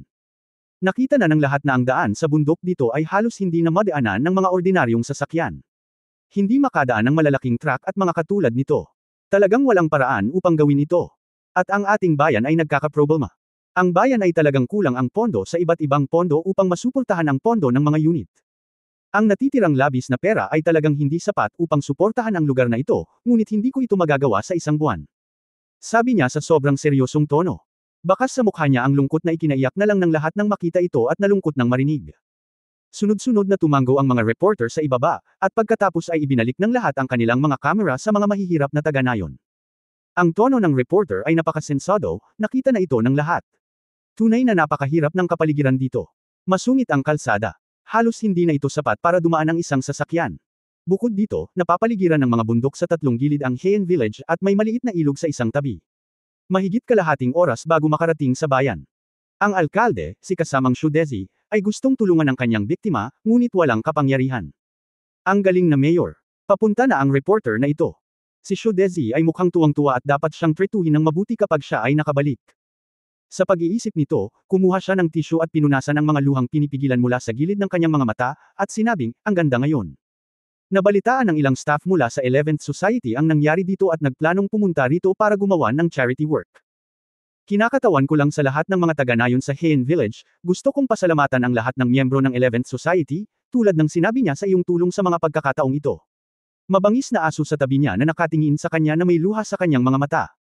Naantig pa nga ako, nako, tingnan mo, kahit ang mga asong ligaw ay marunong magpahayag ng pasasalamat sa 11 karakter na lipunan. Nako, ang 11 karakter na kilusan ay kayang ilipat ang langit, ang lupa, at ang malawak na masa ng mga tao. Nakita ang kahangahangang pagganap ni Shu Dezi, lahat ng miyembro ng Chamber of Commerce sa Gate of Heaven International Conference Center ay tumawa. Itong tanga, hindi mo man lang alam na recorded pala, ha, nakakatuwa talaga, nagpapasalamat pa ako sa iyo, kahit saglit lang hindi ako maiiyak. Oo, ha, ang tawag niya sa telepono at ang pakikipag-usap niya sa punong nayon ay naka-record lahat, at ipinaray sa talatang ito, "Oh, ito ay napaka-interesante. Sa tingin ko ito ay mas mahusay kaysa sa pagpupulong. Tama, magiging fan na ako ni Master Dali mula ngayon." Nagtawanan ang lahat sa gusali ng punong himpilan ng militar, at tiyak na ibababa ng tunog ang bubong kung ito ay magiging katotohanan. Damn it! Hahaha, magaling talaga umarte ang matandang ito, hahaha, sabi ko 70 hanggang 30% pero ngayon galing sa bulsa ko ang babayaran ko. Ito ay buhay at madugong ebidensya, sa pagkakataong ito sila ay ganap na nasira, hahaha. Hong Dali, ang bastard na yun, ay gumawa ng mahusay na trabaho. Si Shu Dezi ay mahusay magsalita, ngunit sa kabilang panig dito, sina Hong Dali, Tang Moxen, Ling Xiaoyi, at tatlong maliliit na pulubi ay nangunguna sa isang ligaw na aso. Si Wang Kai, ang isa ay natural na si Lei Fu, ay lumapit sa mga taga-nayon sa likuran mula sa kabilang panig. Nang makalapit siya, sinabi ni Hong Dali na may malungkot na mukha, sino ang makapagbibigay sa atin ng makakain? Naligaw tayo sa paglalakad dito. Buong araw tayong wala rito. Oras na para kumain. Bueno, hindi siya kumain ng almusal ngayon, kaya ang pangungusap na ito ay hindi kasinungalingan. Go, go, go, lumingon ang mga taga-nayon, nasaan ang maliit na pulubi? Hindi rin kami kumakain. Kung may dagdag na pagkain para sa iyo, pumunta sa mga opisyal na nasa harap mo. May pera sila. Ibig sabihin, kung ang mayayaman ay hindi naghahanap ng pera, hindi sila mamaalamos ng pagkain. Lalong naagrabyado si Hong Dali, mayaman ang mga opisyal na iyon. How dare I look for it? Nakita nila kami at hindi kami pinalo ng kalahati hanggang mamatay. Kaya dapat kawan tayo ng lahat. Dito kami nakatira, hindi namin kailangan ng pera, kailangan lang namin mag-stutter. Ano ang dapat kong sabihin? Ang mga salita ni Hong Dali ay yumantig sa puso ng mga taga-nayon na ito, at maraming tao ang nagsabi, well, tama iyan, o, sa mga araw na ito, mga opisyal. Gusto niyang magpatuloy, ngunit ang kanyang bibig ay tinakpan ng mga tao sa paligid niya, at bamulong siya, ayaw mo ng iyong buhay. Maglakas loob kang magsabi ng kahit ano. Nakalimutan mo na ba ang tungkol sa matandang pamilyang Liu sa kanluran ng nayon? Nang banggitin ng taga-nayon ang matandang pamilyang Liu, biglang nataranta ang lalaki noon. Maglakas loob na magsalita muli. Nagkatinginan sina Hong Dali, Tang Moxen, at Ling Xiaoyi. Halata namang may nakatago dito. Chapter 586, Wang Kai, anong problema mo? Wang Kai. Muling itatanong ni Hong Dali kung ano ang nangyari sa matandang pamilya Liu sa kanluran ng nayon. Biglang nakita ng punong nayon na si Wang Zigi, na nakatayo sa harapan, ang tatlong tao at sumigaw ng malakas, "Hoy, iyong tatlong pulubi dyan, ano ang ginagawa mo? Umalis ka dito. Huwag mong hayaang maging sira ang mata niya rito. Umalis ka dito. Ngayon ang araw kung kailan ang ika-11 kabanata ay magsasagawa ng kawanggawa.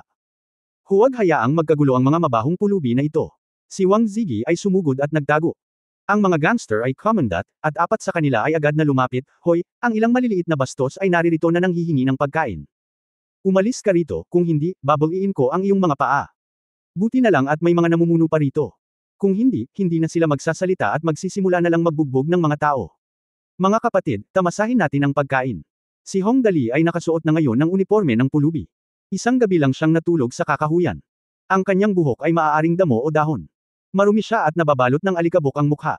Si Tang Moxen at Ling Xiaoyi ay halos pareho, pabayaan ang ilang maliliit na hooligans, kahit na dumating ang kanyang mga magulang, malamang na hindi sila maglalakas loob na kilalanin siya. Anong klaseng reward ang ibibigay mo? Lumabas ka. Nagtaas ng kamay at manggas ang apat na gangster at akmang kikilos, "Mabaho kang pulubi, bibigyan kita ng pagkakataon, kakainin mo ba? Umalis ka rito, o mababali ko ang iyong mga paa." Sinabi nila na ang kanyang mga salita ay hindi kasiya siya kaya nagalit si Tang Moxen na malapit na siyang kumilos. Gayunpaman, hindi nang ahas si Hong Dali na gumawa ng desisyon ng hindi nagbibigay ng mga tagubilin. Masama kung mali ang plano. Banal na tae. Ngayon ay hindi mo ako pinapansin, bukas ay gagawin kitang hindi maabot ang iyong taas. Syempre, ito ay maiisip lamang, napaatras si Hong Dali na may malungkot na mukha, hindi tayo kumakain ng isang araw, hindi na talaga tayo makakalakad. Paano kung huminto tayo sa pagkain at magpahinga dito? Magpahinga ka lang saglit, hindi na talaga ako makalakad. Sinabi niya lang ito. Si Wang Kai sa gilid ay nanginginig ng 2 beses at bumagsak sa lupa na may kalampag. Si Hong Dali ay sumugod at sumigaw ng malakas, "Wang Kai, ano ang nangyayari sa iyo? Wang Kai, ikaw ay mapagmahal at matuwid sa akin, at tinatrato mo ako ng may katapatan, ngunit ngayon ay hindi ko pa rin magawang magsisi na hindi man lang kita nabigyan ng buong pagkain, Wang Kai." Ang boses ni Hong Dali ay nagpaiyak sa lahat ng marinig niya ito, at agad nitong pinukaw ang pakikiramay ng mga taga-nayon. Maraming tao ang maingat na nakiusap sa kanya, "Kuya, tingnan mo kung gaano sila kaawa-awa, hayaan mo silang magpahinga, at manganggakaw tayo na gaganap tayo ng maayos mamaya." Ang sabi lang nilang tatlo na nakasuot ng basahan ay gumuho na ang bahay at wala na silang matitirhan. Hindi naman siguro mas maganda ang epekto. Oo, tingnan mo kung gaano sila nagugutom. Hindi sila payat. Sino ang gustong tumaba kung ang babae ay mahilig sa kagandahan? Well, medyo iyon. That makes sense. Nagkatinginan ang apat na gangster. Si Hong Dali at silang tatlo ay mukhang miserable hanggat maaari. Ang kanyang damit ay punit-punit, may mga butas sa lahat ng dako, at ang kanyang mukha ay nababalot ng alikabok. Para siyang isang refugee na ang bahay ay giniba at walang matutuluyan. Mabangis na sinabi ng pinuno ng gangster, siya ang tinuturuan ninyo ng mabuti. Pagkatapos ay bumalik siya upang magulat. Heaven's Gate International Conference Center. Napatingin ang lahat sa eksenang na i-record ni Wang Kai at pinag-usapan ito, nagtataas din ang mga tulisan ng punong nayon, na parang isang lokal na emperador sa nayon. Sino ang nagsabing hindi ito ang kaso? Ang komunikasyon ay pabalik at ang kalsada ay mahirap. Siya ay nagtataas ng isang grupo ng mga magnanakaw. Ang mga ordinaryong taga-nayon ay talagang walang lakas ng loob na magsabi ng anuman. Buti na lang at nandito si Master Dali, kung hindi, ang mga taga-nayon na ito. Nakakaawa akong tingnan sila. Sa conference room ng Tianhai District Headquarters Building. Hinampas ng mga opisyal ang mesa at nagmura, at ang kapaligiran ay magulo, fuck you. Gaano kaya yabang ang mga taong ito? Dapat silang lahat ay bunutin at barilin. Oo, kung hindi dahil sa Hong Dali, hindi ko talaga alam na ganito kagulo dito. Akala ko dati normal na disaster area lang. Parang ang daming malilim dito. Anong nangyayari dyan? Nakita ni Shu Dezi na may problema si Hong Dali at nagtanong, ano ang nangyayari? Tatlo silang maliliit na pulubi. Naligaw sila at pumunta dito. Matapos marinig ang ulat mula sa kanyang mga tauhan, nadama ni Wang Zigi na ang tatlong maliliit na pulubi na ito ay hindi magdudulot ng anumang gulo. Baka wala siyang magawa kung makita sila ng mga tao ng 11 Character Association.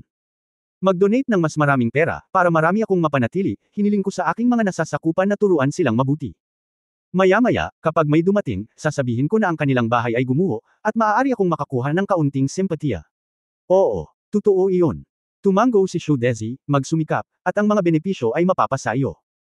Kapag dumating ang mga supply mula sa 11th Cross Society, tutulungan kitang makipag-ugnayan sa mga mangangalakal, at ang pera ay mahahati sa pagitan mo at sa akin. Okay, walang problema. Tuwang-tuwa si Wang Zigi. Pinag-isipan niya ito at palihim na nagtanong, okay lang ba na ibenta silang lahat? Panatilihing tikom ang kanilang mga bibig, ngumuso si Shu Dezi at sinabi, mahirap ibenta. Bakit hindi sila magpasalamat? Walang problema, naiintindihan ko. Ngumiti si Wang Zigi na may malalaking dilaw na ngipin. Nako, ito talaga ang nagugutom sa akin, napabuntong hininga si Hong Dali, habang hawak-hawak ang tiyan at umiiyak dahil sa gutom, na nagkukunwaring peke kaya kahit ang mga taga-nayon sa gilid ay nahiya ng tumingin dito, kuya, ikaw kung talagang nagugutom ka, kukuha kita ng makakain kapag natapos na natin ang gawain doon. Tingnan mo ang payat mo, og. Natuwa si Natang Moxen at Ling Xiaoyi sa sobrang payat niya.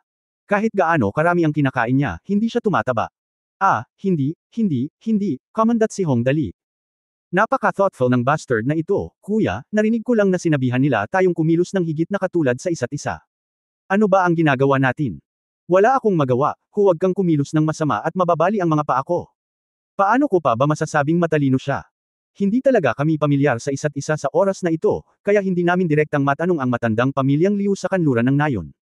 Kung hindi maiiwasang pukawin ito ang hinala ng mga interesadong tao. Ang mga taga-nayon ay mukhang maganda, ngunit walang katiyakan na may magsasabi sa isang tao o kung ano. Kahit na hindi ako natatakot, hindi natuloy ang drama. Nagsimula na ang palabas. Ang ligaw na asong si Wang Kai, na naghihingalo pa, ay biglang naging masigla. Nakatutok ang kamera sa taga-nayon, naghihintay kung ano ang kanyang sinabi. Ang tanong ni Hong Dali ay masigasig na sinagot ng mga taga-nayon sa paligid. Ang taga-nayon na tumingin kay Hong Dali ng malungkot sa una ay bamulong, manatili ka sandali, narinig ko na mayroong ilang organisasyon ng kawanggawa na gumagawa ng charity promotion, punong nayon. Itinuro ng taga-nayon si Wang Zigi, yung matabang lalaki dyan, sinabihan niya kaming magpanggap na kaawa-awa para makakuha kami ng mas maraming donasyon. Kung may dumating sa ibang charity organization mamaya, bitawan mo lang ang boses mo at humagulgol ka. Kung magpapanggap ka na nasisiyahan ka, sigurado akong maaari kang hilingin ng punong nayon na manatili sa aming baryo ng 2 araw. Mayroon kang ganyang kawanggawa dito, at kailangan mong magpanggap na nakakaawa. Ano ang pakinabang ng pagpapanggap na nakakaawa? Speaking of which, sana makakuha pa ako ng pera. Iyan ay isang magandang bagay. Nagtanong si Hong Dali, maaari ba akong humingi ng karagdagang pera mula sa kawanggawa? Ano ba, sumpa ng isang masungit na tao sa gilid, hindi man gaanong pera ang gusto ko. Pumapasok ba ito sa bulsa ng bastos na iyon? 50 yuan lang ang makukuha natin kada sambahayan, at depende ito sa mood niya. Fuck Waller, pasabog na balita ito. Ang wild dog na si Wang Kai ay palihim na lumapit. Kung hindi, kung gusto mong gumawa ng seryosong panayam, mangyaring abisuhan ako ng maaga. Ngayong handa na ang lahat sa ibaba, ano ang maaari mong kuhanan ng larawan? Ang aming pamilya ay nangangailangan ng maraming pera, kaya sino ang makakapag-akala na ang gayong ligaw na aso ay isang photographer? Kuya, tumingin si Hong Dali sa paligid. Ang punong nayon ay abala sa pambabula sa alkalde, at hindi man lang siya nilingon ng mga gangster. Mabilis siyang nagtanong sa mahinang boses, kung gayon, kung hindi tayo magtutulungan ng mabuti, ang mga hooligan ba na iyon? Hindi, mapait na sabi ng masungit, si Wang Ziggy, ang bastard na ito, ay nagpalaki ng higit sa 40 hooligans. Kadalasan, walang masama sa pagkain, pag-inom, prostitution, o pagsusugal, ngunit hindi ka nang ahas magsalita.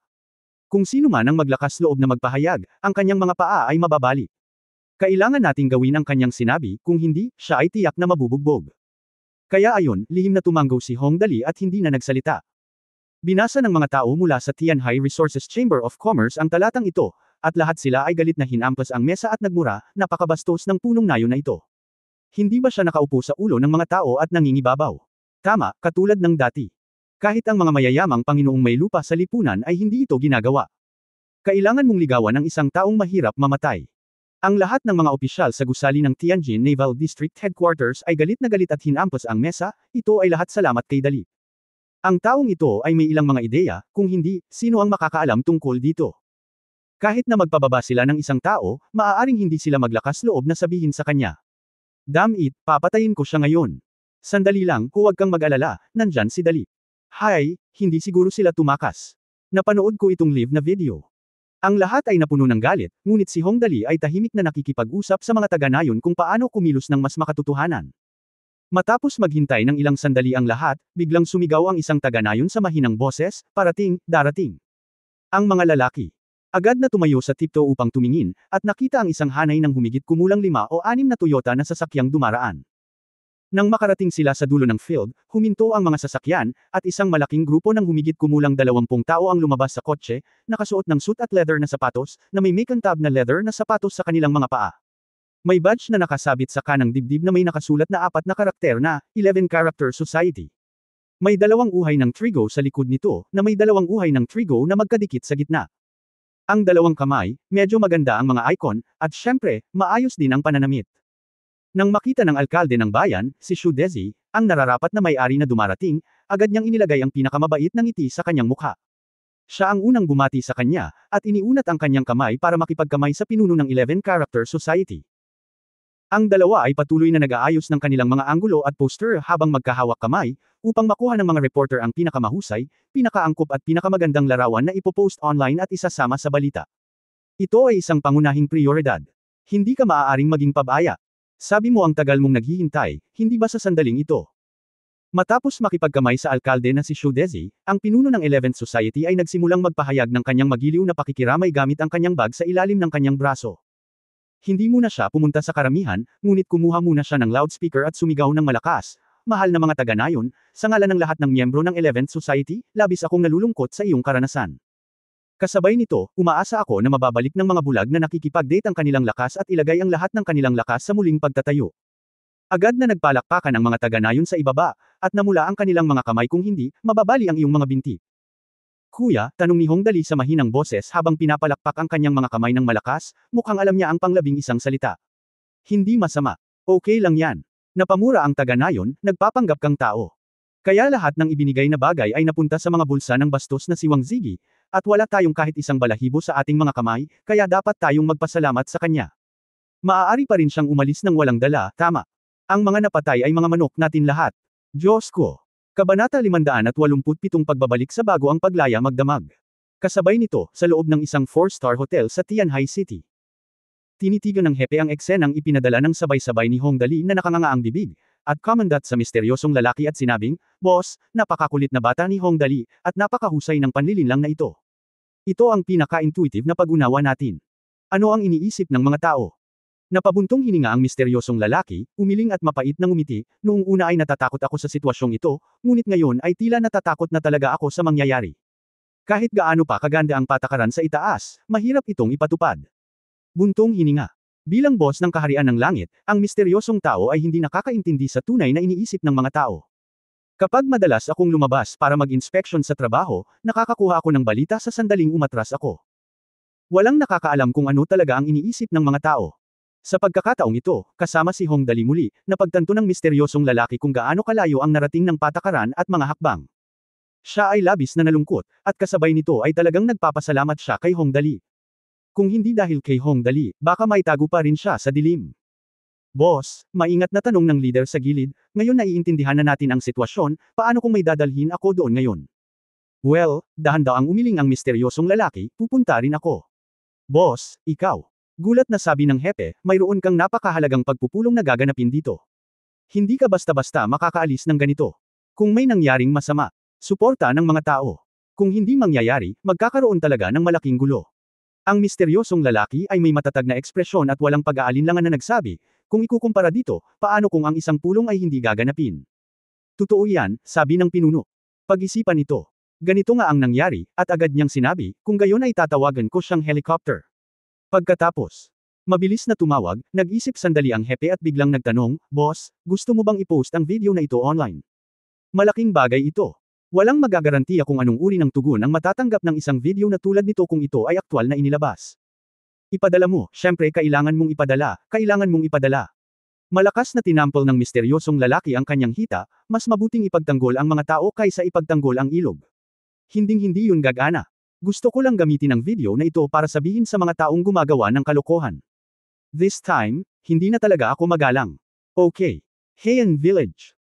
Ang pinuno ng 11 Character Society ay nagsalita sa loob ng isang buong oras, simula sa pagtatatag ng 11 Character Society hanggang sa maluwalhating mga gawa na ginawa ng 11 Character Society, mula sa pilosopiya ng 11 Character Society hanggang sa pag-una sa mga tao sa lahat ng bagay. Na-hypnotize si Hong Dali sa isang estado ng ecstasy.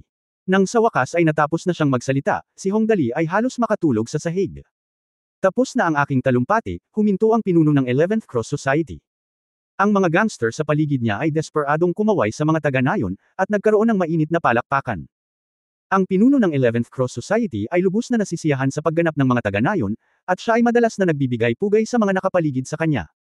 Kasabay nito, ang mga flashlight ng mga kamera ng mga reporter ay kumikislap, at isang batang babae mula sa nayon ang sumugod na may dalang isang palumpo ng mga bulaklak. Agad siyang binigyan ng pinuno ng Cross Society ng magiliw na yakap, sinabing naghahanda siya ng isang palumpo ng mga bulaklak. Well, ginawa mo ang isang mahusay na trabaho. Bumalik ako at nagsabi ng ilang magagandang salita sa iyo, ngunit hindi ko naisip ito.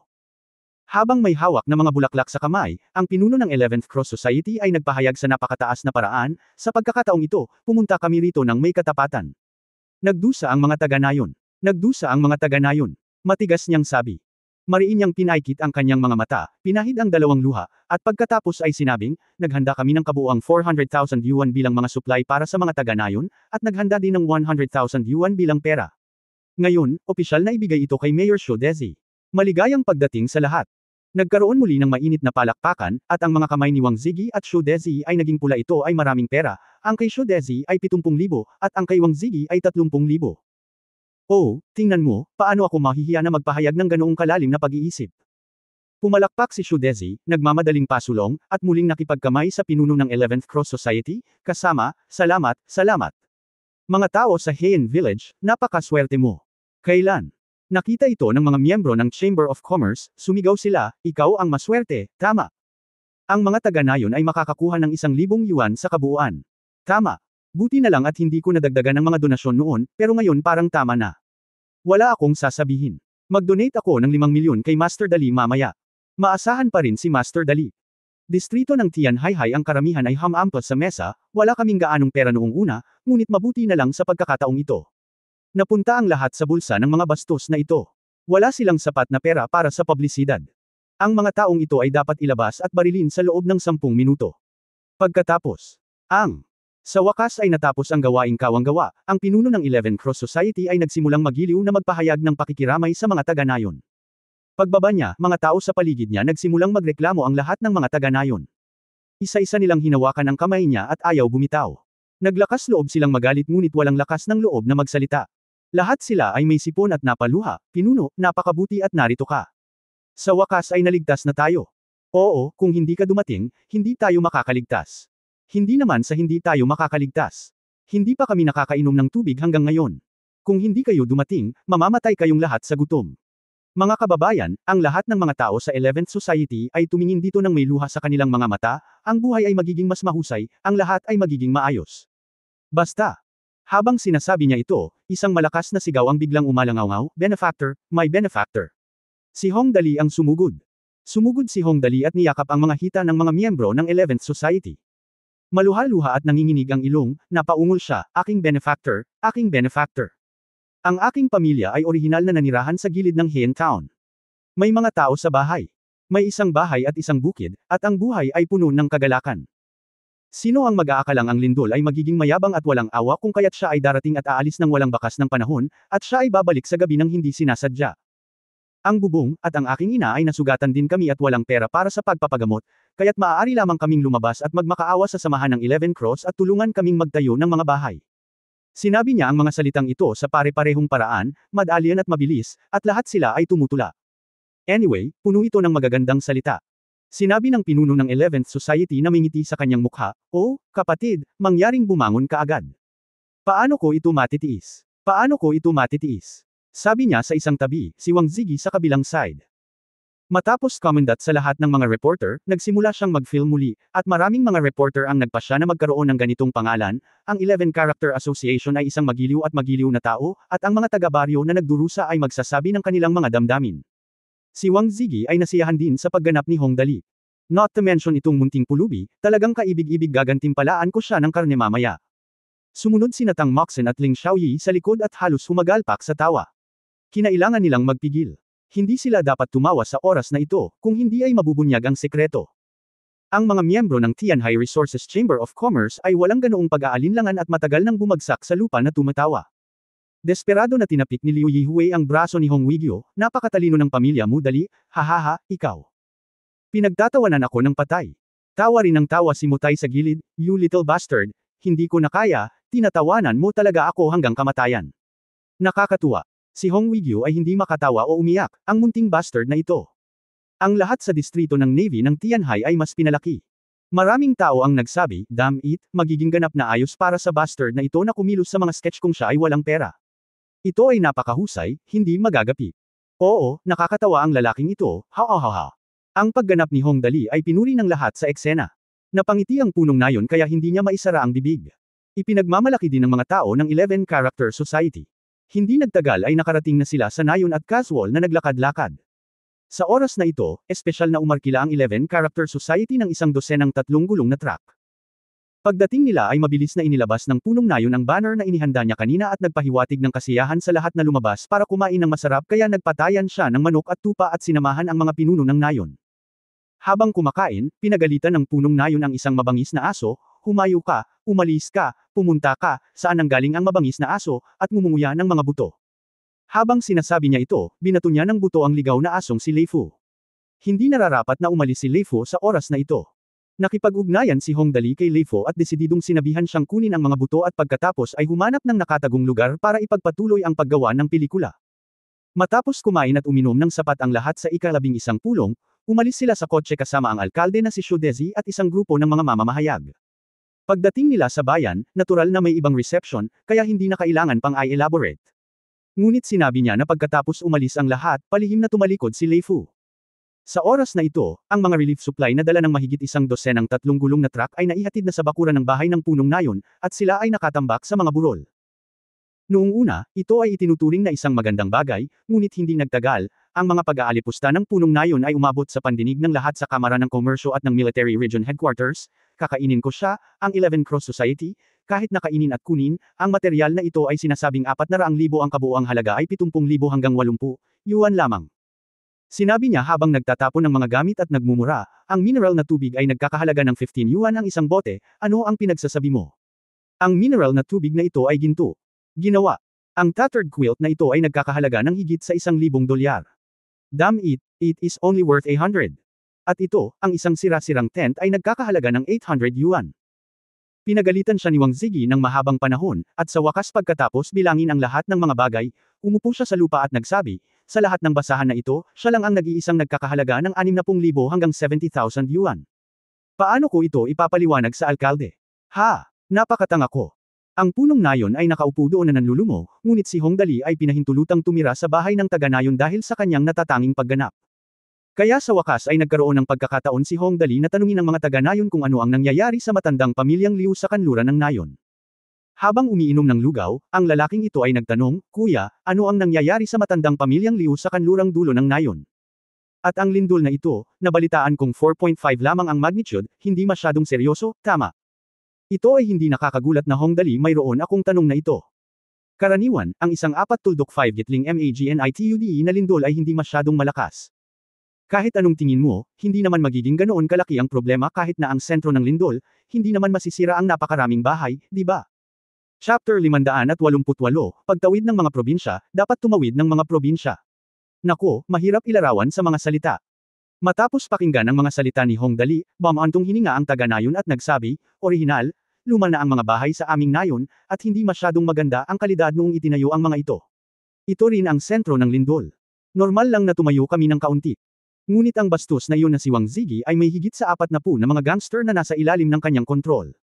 Sa pagkakataong ito, siya ang tumulong sa amin, ngunit sa pagkakataong ito, siya ang tumulong sa amin, sa panahon na siya ang nangunguna sa amin.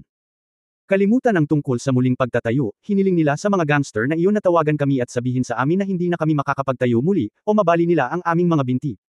Matapos marinig ang sinabi ng mga taga-nayon, nagkatinginan sina Tang Moxen at Ling Xiaoyi at nagkaintindihan. May malaking nakatagong sikreto dito. Babae nga lang at ang hirap kausap para iwas problema. Sa kabutihang palad, kakaiba si Hongdali kaya nagtanong siya kaagad, hindi kanya hinihiling na magtayo ng bahay o anumang bagay, ngunit ang layunin niya ay makakuha ng mga donasyon mula sa bayan. Hindi ba? Anong nangyayari? Walang magawang umiling ang taga-nayon at sinabing, ang punong nayon at ang alkalde ay nakikipagsabuatan sa isa't isa. Paano niya palalampasan ang ganoong magandang pagkakataon? Ang kanyang bahay ay Geneva. Noong una, maraming tao ang tutol sa kanyang ginawa. Pagkatapos makinig sa mga salita ni Wang Zigi, si Liu Guizhi mula sa matandang pamilyang Liu sa kanluran ng nayon ay nagplanong magpetisyon, at sinabing hindi siya maaaring magpetisyon sa bansa, at sinabing hindi siya maaaring magpetisyon ng pera, at sinabing siya ay maaaring magpetisyon sa bansa. Hindi ko sinasadyang nabali ang aking binti nang lumabas ako, at ngayon ay nagpapagaling ako sa bahay at hindi makapagtrabaho. So ayun na. Huminga ng malalim si Hongdali. Tila sa ganoong kalayuan, bagamat maliit na baryo, ay talagang komplikado ang sitwasyon sa loob. Ang katotohanan na si Liu Guizhi ng matandang pamilya Liu sa kanlurang dulo ng nayon ay nabali ang kanyang binti ay sinasabing bali. Kung tutuusin, tiyak na may malansang bagay dito, ngunit totoo na walang nang ahas na sabihin na sila ay natatakot. Ngayong nagsimula na ang usapan. Nagsalita pa ang taga-nayon, ang aming baryo ay napapaligiran ng mga bundok sa tatlong gilid at nakaharap sa tubig sa isang gilid.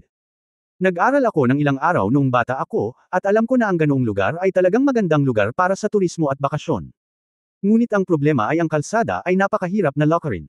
Sirang-sira lamang ang kalsada mula sa bayan, at mahirap para sa mga kotse na magmaneho.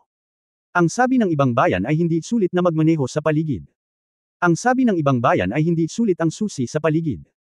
Gumawa ng kalsada para sa aming baryo, kaya hindi nasimulan ang pagpapagawa sa paglipas ng mga taon, nos anay na ang mga tao sa nayon, kaya wala silang masyadong pakialam.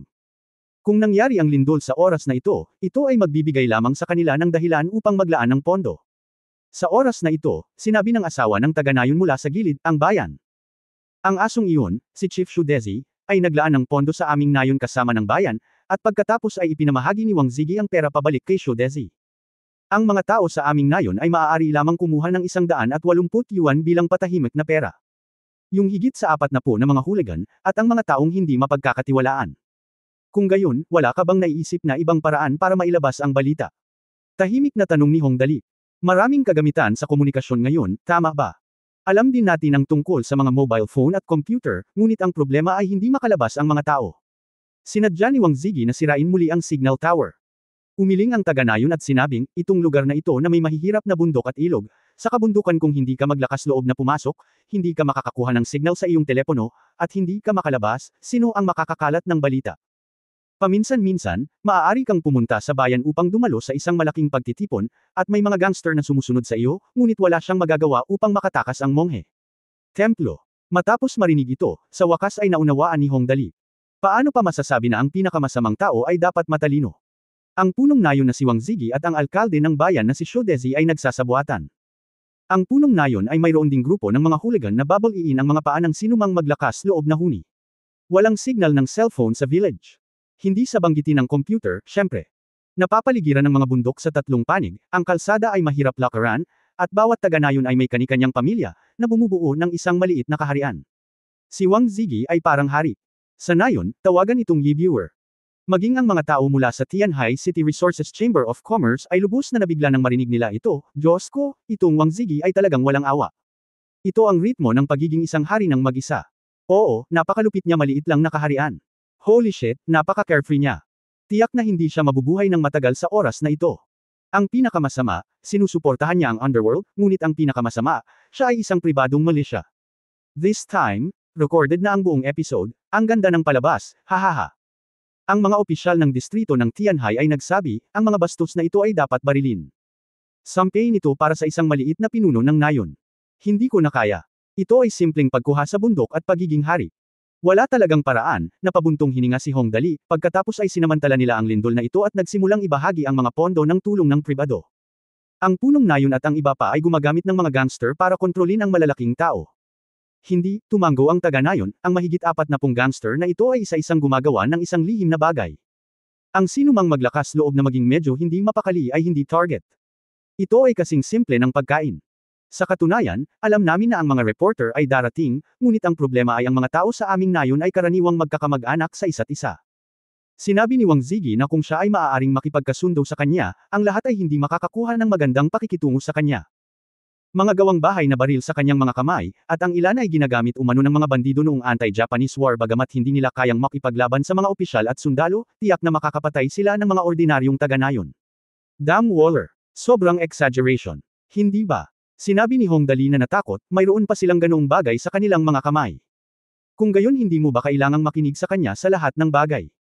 Well, speaking of which, mayroon pa tayong aircraft carrier, at pwede mo lang gusto ng fighter jet. Makukuha natin ito, ngunit ang problema ay tayo ay mabubuting tao at hindi kailanman ginagawa ang mga bagay na ito.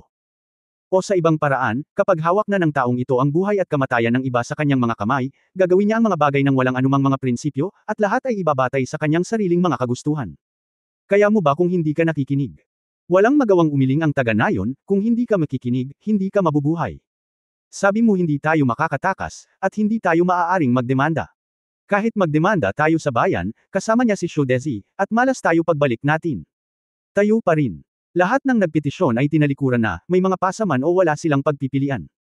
Para sumunod sa kanya buti na lang at hindi siya naglakas loob na itulak kami ng makakain. Siyempre kailangan nating panatilihin ito. Kung hindi tayo hihingi ng pagkain, hindi ba siya magre-rebelde? Ito ba talaga, hinawakan ni Hong Dali ang kanyang ilong at hindi alam kung ano ang sasabihin. Kinailangan niya ng mahabang panahon upang pigilan ang isang pangungusap, ang parehong bigas ay maaaring sumuporta sa daan-daang tao. Hindi, sabi ng taga-nayon. Sa oras na ito, lumapit ang manugang na babae at naupo ng naka-cross-legged, pinipilipit ang lubod ng abaka habang nagsasalita, kayong tatlo, makinig sa aking payo, manatili dito ng may kapayapaan ng isip, huwag kayong magkasama. Ha! Hindi aalis. Nagulat si Hong Dali, paano mo nasabi ito? Ikaw ay nakatira sa aming bahay, at malamang nakilala mo na ang aming nayon, sabi ng asawa ng taga-nayon, kung si Anzin ay nagpapanggap na pulubi dito para makakuha ng relief money, tiyak na walang gagawin si Wang Zigi sa iyo. Ngunit kung gusto mong umalis, isipin mo ito. Kung alam mo kung ano ang nangyayari sa nayon na ito, maaari ba nilang hilingin sa iyo na umalis ka agad kapag sinabi mo ito? Hindi, papatayin ka lang nila sa kabundukan ng walang nakakapansin. Damn, manhid ang anit ko kapag naririnig ko ang mga salitang ito. Kung hindi mo sasabihin sa akin, talagang hindi ko naisip ito. Nakakakilabot na sinabi ni Hong Dali, talagang nangangahas si Wang Zigi na pumatay ng tao. Buhay ng tao yan. Kahit pulubi tayo at walang kwenta ang buhay natin, hindi siya nangangahas na pumatay dahil lang sa gusto niya, tama ba? Ano ang dapat katakutin?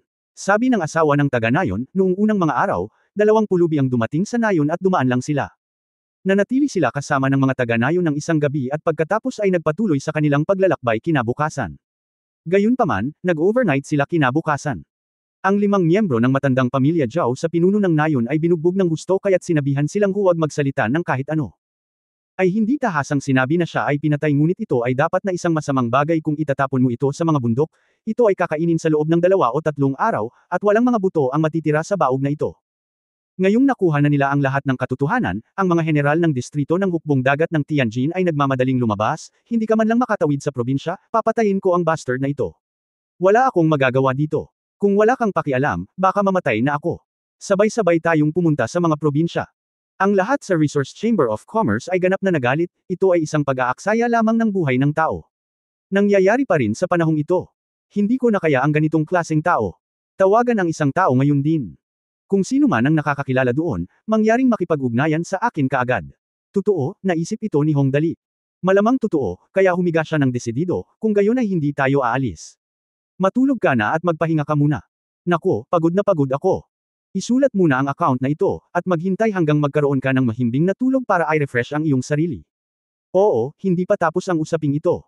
Matulog ka muna, tumingin ang taga-nayon sa kanilang tatlo, kakakain mo pa lang, magpahinga ka muna, at saka dahan-daang magsalita. Ngunit ang resulta ay hindi inaasahan. Sa sandaling nahiga si Hong Dali, biglang tumawag si Lei Fo, tulong. Tulong. Papatayin nila ako. Dam, ano bang nangyayari?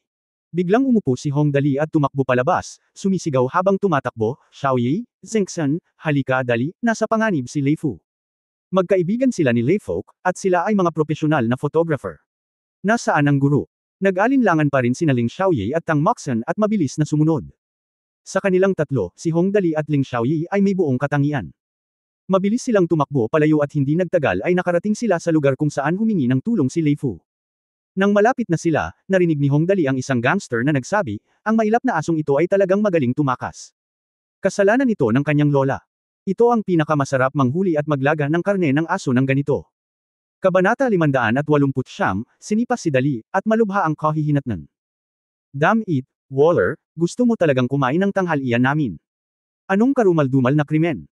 Ngayong nalaman na ang mga detalye ng buong nayon, natural na walang pag-aalala si Hong Dali. Pero nabalitaan ko sa mga taga-nayon na may hawak na baril ang punong nayon kaya kailangan niyang mag-ingat dito.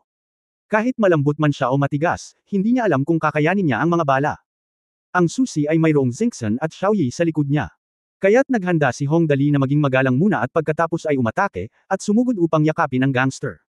Hita, kuya, pabayaan mo na ang pamilya natin. Lei Fu. Umaasa ako sa kanya at naranasan ko na ang kagalakan at kalungkutan sa loob ng maraming taon.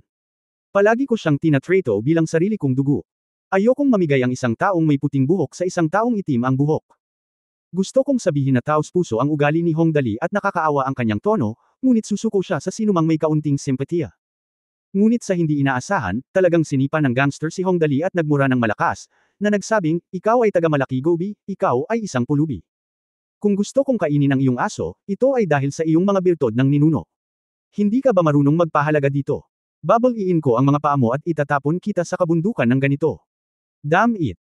Napakaseryoso ng kanyang sipa na hindi man lang inisip ni Hong Dali, kaya wala na siyang oras para bantayan ito. At dir-diretso siyang bumagsak. Sinipa si Hong Dali. Sinipa talaga si Hong Dali. Si Hong Weigyu mula sa Resource Chamber of Commerce ay may malungkot na mukha. Kinuha niya ang kanyang mobile phone at nagsimulang tumawag, Bureau Wang, ito si Hong Weigyu. Ang anak ko ay nabuli. Heian Village, Heian Town, Nanhei Province, ang iyong jurisdiction, tama. Ilang tao ang maaari mong pakilyusan ngayon? Well, kung gaano karami ang gusto mo, gusto ko ang mga ulo ng mga gangster ngayon. Hindi sapat na tamaan ang isa. Nagpatuloy siya sa pakikipaglaban, Chief Zhang, ako ito, Hong Weigyu. Ang anak ko ay nabuli sa iyong lupain. Well, oo, kahit na ang aking pamilyang Hong. Okay, ang tono na ito ay nakatulong sa akin, ano ang gusto mo mamaya? Sabihin mo sa akin, ilan ang maaari mong dalhin? Okay, 500. Narinig ng lahat dito na hindi talaga ito biro. Sino si Hong Dali? Ito ang nag-iisang miyembro ng pamilya Hong at ang ni Hong Weigyu, at ipinanganak itong mahina ang katawan. Sabi mo ayos lang kung maglalaro lang siya. Anyway, hindi naman threat ang lalaking ito. Pero hindi niya inaasahan na maglalakas loob ang mga gangster na ito na sipain siya. Buti sana kung ipagtabuyan niya ito. Sino kaya ang makakabili nito? Nagalit si Hong Weigyu. Nagalit talaga si Hong Weigyu. Ginulo mo ako, Hong Weigyu. Pwede. Ang bawat isa ay gumagawa ng kanilang sariling bagay, at sa huli ay hindi mahalaga kung sino ang mananalo o matalo. Pero kung maglakas loob kang ay bully ang pamilya natin, itataya ko ang buhay ko sa iyo. Nagalit siya. Masasabing hindi bababa sa 70% ng mga tao sa buong Resource Chamber of Commerce ang nasa kanyang panig ngayon lantaran man o patago, lumilipad ang mga tawag sa buong lugar. Ang isang ito ay tumatawag ng mga tao at ang isa ay nagpapadala ng mga tropa. Sa antas nila, sino ang hindi nakakakilala sa isang mabangis na lalaki na kayang gumawa ng lahat ng pagkakaiba sa isang lugar? Kung mayroong panloob na intriga sa loob ng Resource Chamber of Commerce, kung gayon ito ay totoo sa merkado, ngunit kung ito ay pakikitungo sa mga tagalabas, ito ay hindi ganoon ka-simple. Tiyak na magkakapareho sila ng galit at tiyak na dudurog sila ng kalaban. Hoy, Lao Zhang, ganyan ang nangyari. Mayroon akong kaibigan na nagngangalang Hong Wigyo. Oo, siya ang presidente ng Chengge. Kakaayos lang ng kumpanya. Ayun, binugbog ang anak niya. Pwede ka bang magpadala doon? Well, okay. Okay, as much as you want. Dapat mabilis. Hoy, Mayor Luo, busy ka ba? Haha, tama, may kasama akong Hong Wigyo, at ang anak niya ay may sumipa sa akin, hindi malayo sa iyo. Tawagan mo ang ilang tao, kung gaano karami ang gusto mo. Oo, tama, ito ay ang alibughang Hong Dali. Haha, sige, malaking bagay na iyon. Bumalik ka at iinom ka. Haha, Niuju, matagal na. Well, ayun, may pinapagawa ako. Kasama mo ang anak ni Hong Wigyo na si Hong Dali. Oo, siya ang alibughang Hong Dali na naging limelight kamakailan. Ha, nasa Zhouzhang City siya. Ha, nakahanap ng kapalit ang bastard na ito, kung saan ang his village ngayon, at his villages ngayon. Ang sabi ng mga character ay magsasagawa siya ng kawanggawa. Tama, siya ay nabuli doon, anong ibig mong sabihin? May mga daan-daang mga tawag na tulad nito sa buong Resource Chamber of Commerce, at sa huli ay hindi rin alam ni Hong Wigyo kung sino ang mga taong ito. Kahit gaano karaming tao ang tinawag, gayon paman. Sapat na ito. Ang Resource Chamber of Commerce ay tumatawag upang magpadala ng mga tropa at general, at ang distrito ng Navy ng Tianjin ay gumagawa ng parehong bagay. Ang isang malaking bilang ng mga opisyal ay lumabas noon, ngunit hindi lahat sila ay nawala. May natira pa rito kaya nagsimula na ring humingi ng tulong ang mga taong ito. Bilang resulta, sa loob ng maikling panahon, lahat ng garrison sa loob ng 300 kilometro sa palibot ng Heian Village sa Nanhei Province ay nagsialisan, lahat ng mga pulis ay umalis, lahat ng mga opisyal ng pamamahala sa lungsod sa madaling sabi, halos lahat ng maaaring pumunta ay pumunta. Si Hong Dali iyon, ang Hong Dali na nag-donate ng 2 bilyon ng random. Hindi mo ba masasabi kung gaano siya kalakas ngayon? 34 na probinsya, munisipalidad at autonomous na rehiyon sa buong bansa, bawat isa ay nag-donate ng 500 milyon para makipagtulungan. Gaano ito kaiya? Ang ganyang tao ay sinipa, ng isang gangster. Sino ang sinipa? Ang sinisipa mo ay mukha ng buong kaharian ng langit. Sino ang makakatiis nito? Kaya, kung gayon, sa huli. Anyway, nangyari talaga ang bagay na ito. Ang lalawigan ng Nanhei ay matatagpuan sa Central Plains ng kaharian ng langit. Masasabing ito ay isang larangan ng digmaan para sa mga sinaunang strategist ng militar ng kaharian ng langit, at tiyak na maraming tropa ang nakatalaga doon. At sino ang mga taong iyon sa Resource Chamber of Commerce? Masasabing na tipo nila ang pinakamakapangyarihang pangkat ng mga tao sa buong kaharian ng langit. Kasama ang mga opisyal mula sa Tianjin Navy District Headquarters, gaano kalaki ang dignidad ng naturang grupo.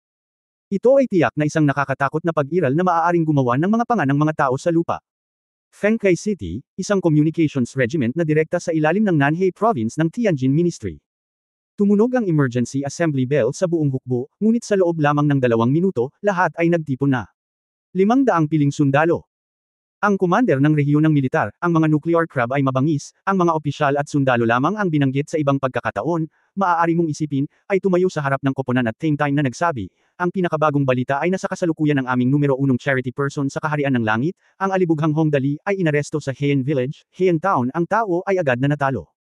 Ang utos mula sa Hong ay agad na protektahan, at Dali. Nanheshen ay talagang isang artillery brigade na direkta sa ilalim ng Heavenly Kingdom, dating 4th Artillery Division. Bagamat ang mga sundalong nasa ibaba ay nakatayong patayo, medyo nalilito pa rin sila, at hindi nila alam ang dahilan ng emergency gathering. Hindi nagtagal ay dumating ang komandante at malakas na sinabi, si Hong Dali ay binugbog ng mga gangster sa Heian Village, Heian Town. Nagbigay ang mga superior ng mga tagubilin upang protektahan ang kaligtasan ni Hong Dali sa lahat ng mga gastos at agad na umalis. Nanhei Yangxing, ang Air Defense Brigade na direkta sa ilalim ng Kingdom of Heaven. Target, Heian Village, Heian Town, umalis kaagad. Sa helicopter na nakarating na sa Heian Town, maraming sundalo ang nag-uusap tungkol dito. Talagang binugbog si Hong Dali, sinong bulag. Si Hong Dali iyon, na talagang gumagawa ng charity work para sa mga karaniwang tao. May nang-ahas bang talunin siya? Hindi ba totoo? Sa Fuzhou Provincial Hospital, si Hong Dali ay taos-pusong tinutulungan ang maliit na si Deng Jiayan. Binasa ko ang ulat. Nag-donate ako ng 500 yuan. That time with the blister doll, hindi man lang tumawag ng mga reporter si Ren Hong Dali at pumunta kaagad. Kung hindi pa dinala ng mga taga-11 Character Association ang mga reporter doon, hindi natin malalaman na gumagawa siya ng mabuti. May mga ganito pa rin na ayaw pang mabuhay. Mga kapatid, kailangan nating bigyan ng hirap si Master Dali. Kailangan yan. Sa ilang malalaking lungsod sa paligid ng bayan ng Heian. Sa highway, hindi mabilang na mga sasakyang pulis, urban management vehicle, at military area vehicle ang mabilis na tumatakbo, na papalapit sa bilis na 180 milya, na may isang layunin lamang upang makarating sa Hong Dali sa lalong madaling panahon. Ano man ang mangyari, dapat mamatay ang sinumang maglakas loob na sipain si Hong Dali. Hindi kalabisan na sabihin na sila ay naghahanap ng kamatayan. Sino si Hong Dali? Sino sa buong langit ang hindi nakakaalam? Iyan ay isang tunay na pilantropo na gumagawa ng mga praktikal na bagay para sa mga karaniwang tao. Madalas niyang sabihin na alibughang siya, ngunit ano ang magagawa niya kung alibughang siya? Tamang gumastos ang mga tao, at sila ay malugod na tatanggapin ng mga tao ng bansa. Sayang talaga ang pera para sa kapakanan ng bayan. Tingnan kung ano ang ginagawa ng mga tao para sa kawanggawa, at tingnan ang 11 Character Association. Kung ang mga taong tulad nito ay hindi tumulong, kung gayon sino ang kanilang tutulungan. Sa kalsada at sa kalangitan, maraming tao ang dumagsa sa isang maliit na nayon tulad ng Hien Village. Para naman kay Hong Dali, ang makitang sinasabi ng gangster na ito ang mga salitang ito at maging ang pag-atake kay Hong Dali ay talagang hindi katanggap-tanggap. Ang saloobin ng hindi pagsuko, si Ling Xiaoyi ay walang pakialam sa pagkakataong ito. Ang kaligtasan ng Young Master ay higit sa lahat, si Ling Xiaoyi ay sumugod na parang kidlat. Nakagawa na siya ng aksyon noon nang makipag-ayos kay Wu Guang. Nang maglaon, nalaman niyang may mali sa kanyang katawan. Ang kanyang komprehensibong kakayahan ay mas malakas kaysa dati. Sa pagtuklas na ito, kinuha ni Ling Xiaoyi ang Jiu the Dog Legs para sa espesyal na pagsasanay. Gayunpaman, iba ito kay Hong Dali, isang alibughang karaniwang iniunat ang kanyang mga kamay para sa pagkain at ibinuka ang kanyang bibig. Iyon ay talagang solid kung fu, kasama ang buong katangian, nagawa niyang ibagsak ang lahat ng tatlong gangster na may tatlong suntok at dalawang sipa, at pagkatapos ay tinulungan silang bumangon ni Hong Dali at maingat na nagtanong, Young Master, okay ka lang? Haha, walang pakialam na tinapik ni Hong Dali ang kanyang puwetan, medyo naging pabaya ako ngayon, isang pagkakamali, haha, walang nangyari. Ano ang maaaring mangyari sa akin? Ang katawan ng taong ito ay maaaring malambot o matigas, at ang lahat ng kanyang mga katangian ay 100, ngunit siya ay sinipa, at walang nangyari. Hindi lang siya masyadong nag-iingat kanina. Pinatumba ni Ling Xiaoyi ang tatlong gangster. Hindi ito madaling hakbang. Malakas na sumigaw ang tatlong gangster, papatay ng mga tao. Rebelyon. Punong barangay Wang, lumabas ka kaagad. Sa oras na ito, dumating din si Tang Moxon, at nakita ito ng batang babae. Habang sinisipa nila si Hong Dali pababa, pinulot niya ang isang laryo sa lupa at sumugod. Bagamat ang babaeng ito ay kadalasang nakikipag-usap at tumatawa kay Hong Dali, hindi ito seryoso, ngunit mayroong isang bagay. Napaka-defensive din ng batang babaeng ito. Kung may nang-aapi kay Hong Dali, hinding-hindi niya ito pakakawalan. Sa pagkakataong ito ay sinipa si Hong Dali, nakita ito ni Tang Moxon, at ang pag-atake ay mas madilim kaysa karaniwan. How dare you sipa me so hard? Nanlaki ang mga mata ni Tang Moxon. Lumapit siya at binasag ang binti ng taong sumipa sa kanya ng laryo, ano ang sinabi mo? Kaninong paa ang babaliin mo? Chapter 570, liligawan ko ang tito mo. Ang guya ng gangster ay tinamaan ng laryo ni Tang Moxon, at siya ay sumigaw na parang katay na baboy. Gayunpaman, hindi siya pinansin ni Tang Moxon at hinampos siya ng isa pang ladrilyo, kung mayroon kang lakas ng loob, sabihin muli sa akin kung kaninong paa ang gusto mong baliin. Halika. Pagbaba ng 2 brick, may kumakalat na tunog, at diretsyong nabali ang binti ng gangster. Matinding sakit ang naramdaman, at natambo siya na may bomb uvula sa bibig. Tiningnan ito ni Hong Dali at Ling Xiaoyi habang nakatayo ang mga balahibo sa kanilang katawan. Oh, nakakatakot. Napatulala si Hong Weiguo at iba pang miyembro ng Chamber of Commerce sa Resources Chamber of Commerce. Ang babaeng ito ay kadalasang hindi nagpapakita. Dewey, sa kritikal na sandaling ito. Ang babaeng ito ay kamukha ni Roxy noong bata pa siya. Si Hong Weiguo ay labis na nasisiyahan, sa isang kasintahang tulad nito, sa hinaharap ang ating munting bastard na si Dali ay hindi magagawa, siya ay nabuli. Ang mga miyembro ng Chamber of Commerce ay nag-isip, walang sinuman sa pamilyang Hong ay simple. Si Hong Dali ay hindi maaaring mabuli, at hindi siya dapat masaktan. Tingnan, kahit ang kanyang maliit na kasintahan, ang kanyang ginawa ay masyadong madilim. Matapos tapusin ang isang gangster, si Tang Moxon ay nagpatuloy sa paglalakad patungo sa susunod na gangster, kahanga-hanga ang sinabi mo. Isang brick lang. Galing mo. Gusto mong baliin ang paa ni Dali. Gawin mo talaga. Isa pang ladrilyo ang nahulog, at sa isang langgitngot, nabali ang binti ng isa pang gangster. Kung talagang walang awa ang isang babae, siguradong mas malupit pa sa lalaki, masyadong decisive ang hakbang na ito. Napangiti si Lan Roxy sa bangkay, habang si Tang Moxon ay binali ang binti ng isang tao nang hindi nagbabago ang kanyang ekspresyon. Kung ito ay inilagay noong sinaunang panahon, ito ay magiging isang pang-uri isang bayani sa mga kababaihan. Maya-maya pa ay nakarating na kami sa harap ng huling gangster. Sa sandaling iangat ni Tang Moxon ang ladrilyo, ang gangster ay bumagsak ng diretsyo, at pagkatapos ay isang tumpok ng dilaw na likido ang umagos mula sa kanyang ibabang bahagi ng katawan. Takot talaga siyang umihi. Ngunit ang problema ay ang takot na pag-ihi ay bunga ng takot na pag-ihi, at si Tang Moxon ay talagang nakagawa ng isang bagay na lampas sa inaasahan ng lahat. Ang batang babae ay walang pakialam kung siya ay nahimete o hindi. 2 brick pa ang itinapon. Hindi lang ang binti ng gangster ang nabali, ngunit nagising siya mula sa muling pagkabasag. Humiga siya sa lupa at tinakpan ang kanyang binti para patayin siya. Umuungol na parang baboy, ang kanyang galit ay lumundag sa mga bundok at ilog. Naririnig ito ng buong nayon. Dali. Matapos patayin ang 3 gangster, itinapon ni Tang Moxon ang mga ledrilyo, tumayo at ipinakita ang kanyang mga ngipin kay Hong Dali nang nakangiti, sinumang magsabi na baliin ang iyong mga binti, babaliin ko ang kanilang mga binti. Chill, mga kasama. Ito ay tiyak na hindi isang bagay na sinasabi mo ng basta-basta. Makakabali talaga siya ng paa ng iba. Lahat ng nasa Resource Chamber of Commerce ay nakaramdam ng pamamanhid ng kanilang mga anit nang makita nila ito.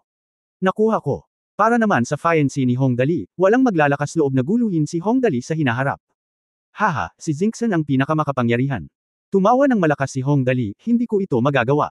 Tinakpan ni Ling Xiaoyi ang kanyang mukha, talagang walang masyadong tao sa paligid ng young master na normal. Dito nagtatapos ang mga bagay. Malapit nang matapos.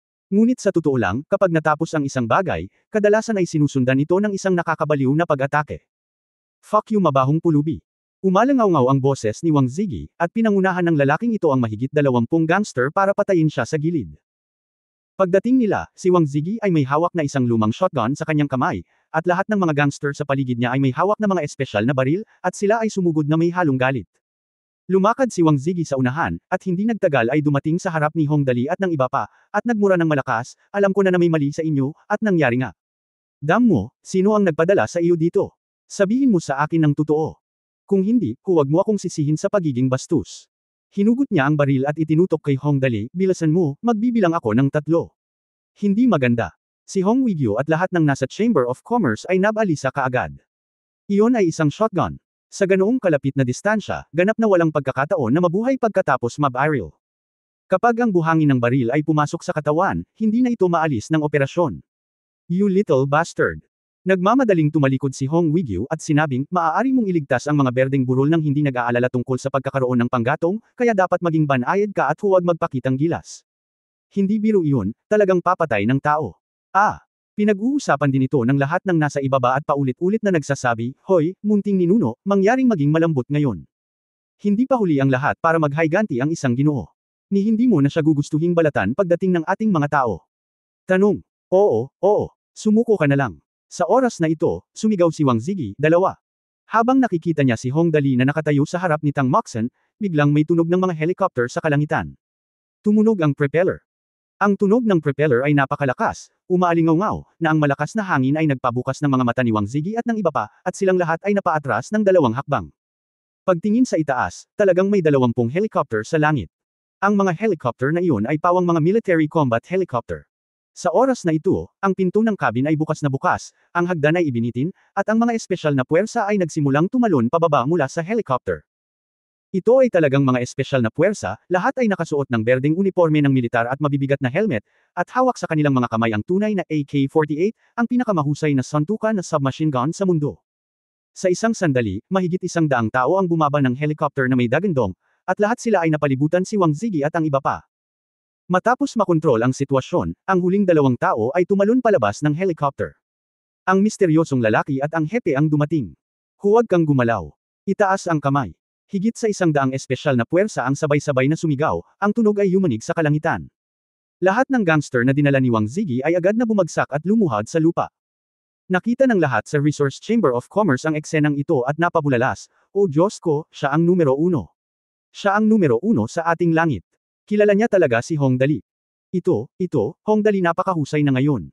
Pagkatapos ay tumingin ang lahat kay Hong Weigyo at sinabing, huwag magsalita ng anuman at magmadali at bumuo ng mga relasyon. Ito ay talagang cool. Lahat ng nasa Chamber of Commerce ay nag-iisip kung paano lalapit sa Hong Weigyo, ngunit nalilito si Hong Dali. Tumatawa, lumuhad ng mas maayos. Kapag ikaw ay isang bilanggo, dapat kang magkaroon ng disiplina at propesyonal na etika. You little bastard, tumawa ang hepe at pinagalitan, kung hindi dahil sa iyo, hindi talaga namin malalaman iyon. Ganyan. Ang isang maliit na lugar ay maaaring napakadilim. Sa oras na iyon, tumingin si Wang Zigi sa misteryosong lalaking nakatayo sa tabi, pagkatapos ay sa pinuno at sa nakapalibot na mga espesyal na puwersa. Ngayon ay sa wakas ay naunawaan na niya ang mga pagkakakilanlan ng maliliit na pulubi na ito sa harap niya na maaaring magkaroon ng ganoon kataas na reputasyon, maliban sa mga nasa buong langit. Ang alibughang Hong Dali ay tiyak na hindi makakahanap ng iba. Hong Dali, ikaw si Hong Dali. Hinawakan ni Wang Ziggy ang isang shotgun at sinigawan si Hong Dali, alam kong wala kayong silbi, at tama ang hula ko. Ah, ikaw talaga. Matalino. Pinunasan ni Hong Dali ang kanyang ilong, ako talaga, haha. Tapos na. Tapos na. Dumating na ang unang tao sa kaharian ng langit. Walang buhay o kamatayan ngayon, at kahit ang mga Diyos ay hindi makapagliligtas sa kanya. Malakas na nagmura si Wang Ziggy, Hong Dali, susuyuan ko ang tiyuhin mo. Ah, ito. Nanlaki ang mga mata ni Hong Dali sa pagtataka sa kanyang mukha. Tumingin ang munting bastard kay Wang Ziggy at pagkatapos ay sa misteryosong lalaki, bueno, sa palagay ko wala kang pag-asa. Kilala mo ba kung sino ang kanyang tiyuhin? Ang lakas ng loob mong sabihin iyan. Hindi nakaimik ang hepe. Ang mukha ng misteryosong lalaki ay kasing itim ng carbon, maaari mo bang sabihin ito muli at subukan? Tinawag siyang misteryosong tiyuhin ni Hong Dali. Nang sabihin ni Wang Ziggy na niloko niya si Uncle Hong Dali, hindi ba niya pinapagalitan ang sarili niya? Napag-alitan siya in person, this is intolerance. Sabihin mo ulit. Hehe, haha. Biglang tumawa si Wang Ziggy, ipinakita ang kanyang malalaking dilaw ng ngipin, ngunit ang malamig na pawis ay tumutulo sa kanyang mukha, at sinabing, fuck you, uncle. I will fuck you, uncle. Sabi niya habang sinasabi niya yun, bigla siyang tumalikod, tinuro yung misteryosong lalaki at hinayla yung gatilyo. Master, mag-ingat ka. Sa oras na ito, naglaro ang buong katangian ni Hong Dali na 100, at sumugod siya sa harap ng misteryosong lalaki sa napakabilis na bilis. Pagkatapos ay nagkaroon ng malakas na putok, at nagpaputok ang shotgun na hawak ni Wang Ziggy. Nagulat ang lahat. Ang Wang Ziggy na ito ay talagang nang-ahas na magpaputok. Dali, dali, dali. Nagmamadali ang lahat. Niyakap ni Tang Moxon ang baywang ni Hong Dali at umiyak ng malakas, Dali, kumusta ka na? Dali, huwag mo akong takutin. Sabi ni Ling Xiaoye, Young Master, Young Master. Ang misteryosong lalaki ay malakas na ikanaway ang kanyang kamay, kunin mo ito para sa akin. Pagkatapos ay hinawakan niya ito at sumigaw, ikaw bastard, ano ang ginagawa mo? Hindi niya ako mapapatay, ikaw. Paano ka namamatay? Nag-aalala rin ang pinuno, ikaw bastard, okay ka lang ba? Diyos, walang mangyayari sa iyo. Lagi kang mapalad. Nahulog si Hong Dali sa kuweba noon. Ayos ito sa taas na higit sa 100 metro. Ngayon sa pagkakataong ito. Magagawa ba ito? Dapat. Ayos lang, di ba? Sa Resources Chamber of Commerce, halos tumigil sa pagtibok ang puso ni Hong Wigyu sa takot.